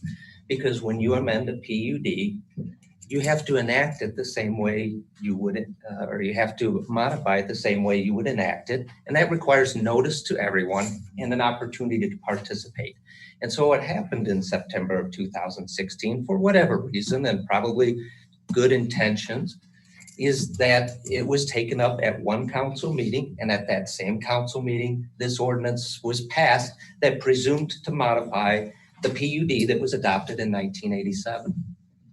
And I don't want to speak for Mr. Cedia, my conclusion was, well, you can't do that. I think one of the fundamental things to kind of keep in mind here is that we do have a fundamental problem. We have Adam will tell you, we're looking at this 1987 ordinance that is our PUD. There are some maps that are floating around out there. Those maps were not adopted at the time that PUD was formed, the 1987 ordinance. All we have are words, and you can accept or not accept by, I'm a lawyer, I represent Briar Ridge, but I also speak honestly and ethically, and you can investigate it yourselves. One of the problems we have is that we don't have that big comprehensive map. And I think at some point we'd like to all get you there as a community, and that's one of the goals we've been discussing. And nobody's obligated to do that. That's part of the problem here. You all, any one of you could initiate, your property owners, you could initiate the PUD process. Well, you think, well, Scott, hey, I'm on board, I'll do that. Kind of one of the reasons why people are somewhat reluctant is you got to do a lot of engineering. There's a lot of work just to send the notices out. You're probably going to spend about $7,000 in certified mail. It's a very extrapolated process that takes time, investment. The one benefit you all have is somehow engaging the partner who happens to own the biggest swath of land in that community is the country club. You also all have a vested interest in that country club staying a viable country club. I know there was talking, with all due respect, to profit. I was brought in as the attorney 2 years ago. I'm not doing a very good job because we're not pushing anything through. I don't know how things get on agendas, but it certainly isn't for me talking to people backdoor to doing anything. I learned about this ordinance basically kind of overhearing some of you talking. I showed up here because I thought, you know what, I better be here because something could happen tonight. I knew we had an ordinance that had problems and it could come up tonight, and my job is to listen and hear. But I think what you're hearing is that they'd like to do these 7 lots, and they have to do some improvements for Mr. Heaney, say what you will, that money is not going in anybody's pocket. It's going into this club, it's going into a reserve, and it's going to fund the type of discussion that I think you all want to have, that eventually we can have this map. And if you don't want it, then somebody else can, seize the ball and carry it forward. But I think that is the opportunity. One thing I would point out is that Briar Ridge has evolved. When it was passed in 1987, it's not what it is now. In fact, what was it, about maybe a third of the homes weren't in existence. Augusta Way, the very street we're discussing right now, wasn't put in till much later. I know there are concerns about some of these lots that have been developed, but I think throughout the course of the evening, and I listened very carefully, nobody has expressed a concern about these particular lots. We'll have an opportunity potentially to go back before Plan Commission. People can speak then about these lots and we can see where we are. But I think the determination tonight is that there's an ordinance that seems to be invalid, procedurally invalid. And it seems to be that the proper way to kind of clean up the books would be to repeal that ordinance. You have counsel that's very capable of giving you that decision, but I will tell you, I reached that same conclusion. So that's all I have to say. Scott, can I ask you a question as Briar Ridge's lawyer? Sure. And if you don't know, that's fine. Briar Ridge Country Club lawyer. The Briar Ridge Yes. POA has a separate lawyer that John hasn't Reed, showed up. yes. Okay. Which all of Speaking us by are way upset of because we have to represent abbreviation, ourselves. were you aware of any litigation to stop construction of these view obstructing homes that were mentioned? I was not, you know, this came up to me when and by the way, it's nobody's fault. I know my clients get really upset. What, Mr. Weiser showed up the night of the hearing and handed you 200 pages and you were supposed to read it that night? Oh, that's ambush by surprise. That's kind of how the process, unfortunately, in these proceedings works. Adam knows too. We get a lot of stuff thrown at us. And by the way, Jim and I, we do the same kind of work. So we work together and have all different towns throughout these communities. But I guess in response, I learned about it after we started digging into this. I didn't know. We went a long way down the road before, Scott wasn't around as the attorney in 2016. And there's not some central place you can go look for these things. You'd have to read, all the council minutes for going back, and I don't know how far I'd go back and what I'd search for. I don't think they'd want me to do this. But in any event, no, I didn't know about the 2016 litigation and the rest of it. I mean, because it seems to me either they lost the litigation or they were fine with it because the homes are there. Yeah. He's gonna speak I'm next. trying to sit down. So I was actually involved with the litigation in 2016. And I had gone to all of the zoning meetings prior to that, and it was actually recommended by the town attorney Ensign at the time for the ordinance to prevent this from happening because they couldn't find the plan. Now the plan is in the records from the original PD. There's a mention of it. They talk about it, but they couldn't find the plan. Now we can't find the meetings of his recommendation either. So I don't want to point fingers. I hope it's just an oversight, but it doesn't make sense. So being part of that original group, what I do know is this. Even last night on Monday, he mentioned that there were 40 something lots originally. So right now we've already done 5, correct? He said 37 more. They have 37 more, and they've already done 5. So there's 7 coming in, so that's 12. Is there another 30 somewhere? Nobody's seen it. No. There's talk of it. He mentioned it on record Monday when he was on this podium talking about it. So what this is creep. They're creeping. 2 here, 3 there, 2 there. Now, I'm a business owner also. I work very hard for my money. Now, I can't just go and say, you know what? I'm gonna do an upgrade. I'm gonna take 100,000 from your equity, 50,000, 70,000, and I'm gonna build the property again. I'm gonna sell some land that's not being used. Everybody doesn't lose their property, their value, the tax revenue of the town to make a floating island. So it's a preservation, but it's a destruction. They're chipping away. And don't get me wrong, half of the owners I know personally. And I'll tell you this, they're not all on board with this. So this is the board running amok. They're choosing what they want to do. They have a plan, they have an agenda. When I go open a business in a town, I have to talk to the town. They're going to talk to the residents. I have to comply. The residents are the voters. This gentleman lives in Cherville. He's not even a Dyer resident. But he's going to come here and say, we're going to take your property value. I don't think it's fair. I pay my taxes. I work hard, as I'm sure, as all of you do too. And I thank you, by the way, for being on this. But it's just not fair. Since when is it right to go and change things so it accommodates you? It's a business. It's one business. And I guarantee you, if the PUD is in effect, and if it was strong, nobody would be able to do that. And the HOA will step up, and I'm sure something will be accommodated. For 700, what's the total count of Briar Ridge? 800. There's 800. How much was the purchase price? $3 million? How much was the purchase price initially though? 3 million. 3 million. 3 million over 800, guys. But we're gonna take away $100,000 value from these people in their homes. Because that's the rough differential on the property values from golf course to non-golf course. And if you look back on the history records of sales, you'll see that too. So be ready to lose $100,000 value in every single house, and all of that, but they're not gonna appreciate. If there's a cloud hanging over the development, who wants to go pay a premium? I wouldn't. When I bought my house in 2005, I thought I was buying a golf course lot. The lady behind me on Waterville and Trial, she bought the lot. She developed it from the original plan. From that sales sheet.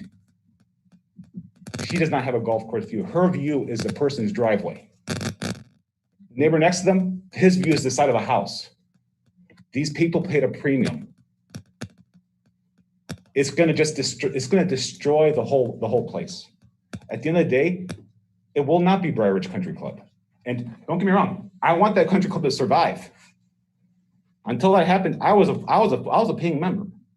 But at this point, I'm sorry, I can't do it anymore. Because every couple of years, this happens again.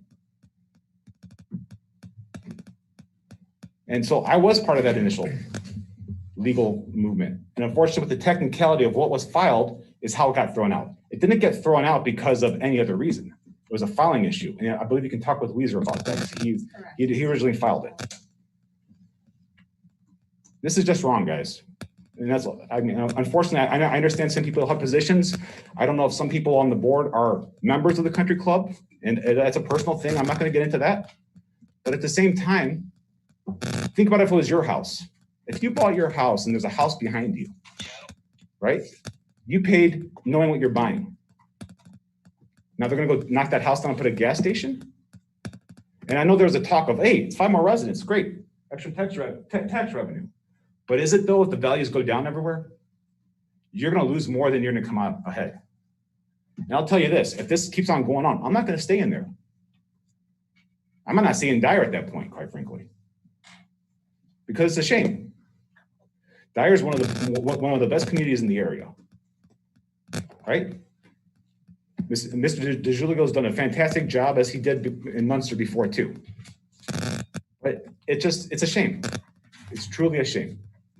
So thank you for your time, and I mean, if anybody ever wants, One more legal question. I'll be more than happy to share my experience from the last time around. Thank you. So real quick, was 2016 a map change?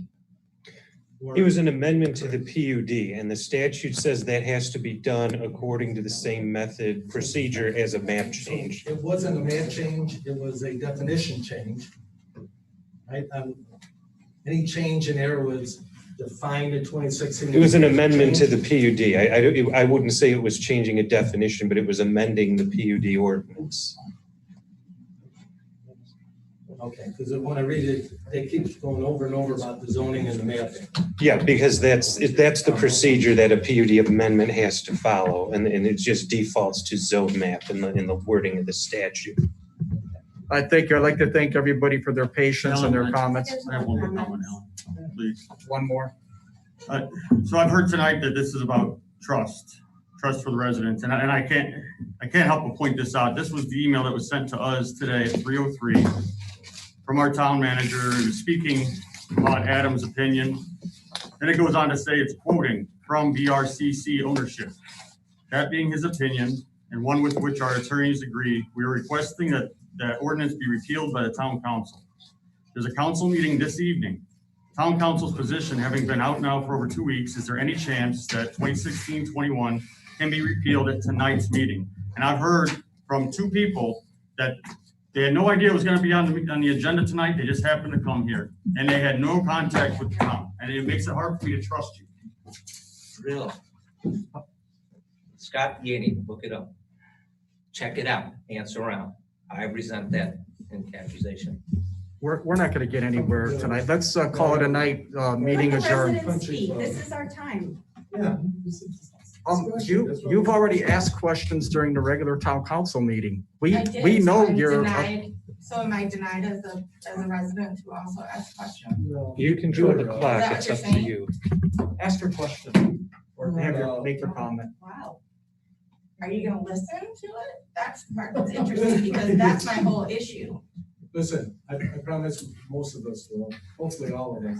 Thank you for making me feel welcome in my town. You're our representatives. You represent us. One at a time, please. Thank you. Please don't Are you start. chairing this meeting? Listen, you're not allowed to do that to our residents. We need to have a clear record. We have a president of the meeting. Point of order, this meeting is adjourned, it's out of control. Good night, thank you. My question was, when is this going to be discussed further? How does the procedure work? The plan commission meeting. It's been 2 years of out of Different control. than you treat men, shameful. 2 years of out of control up here. You work for us. Remember that. Yes.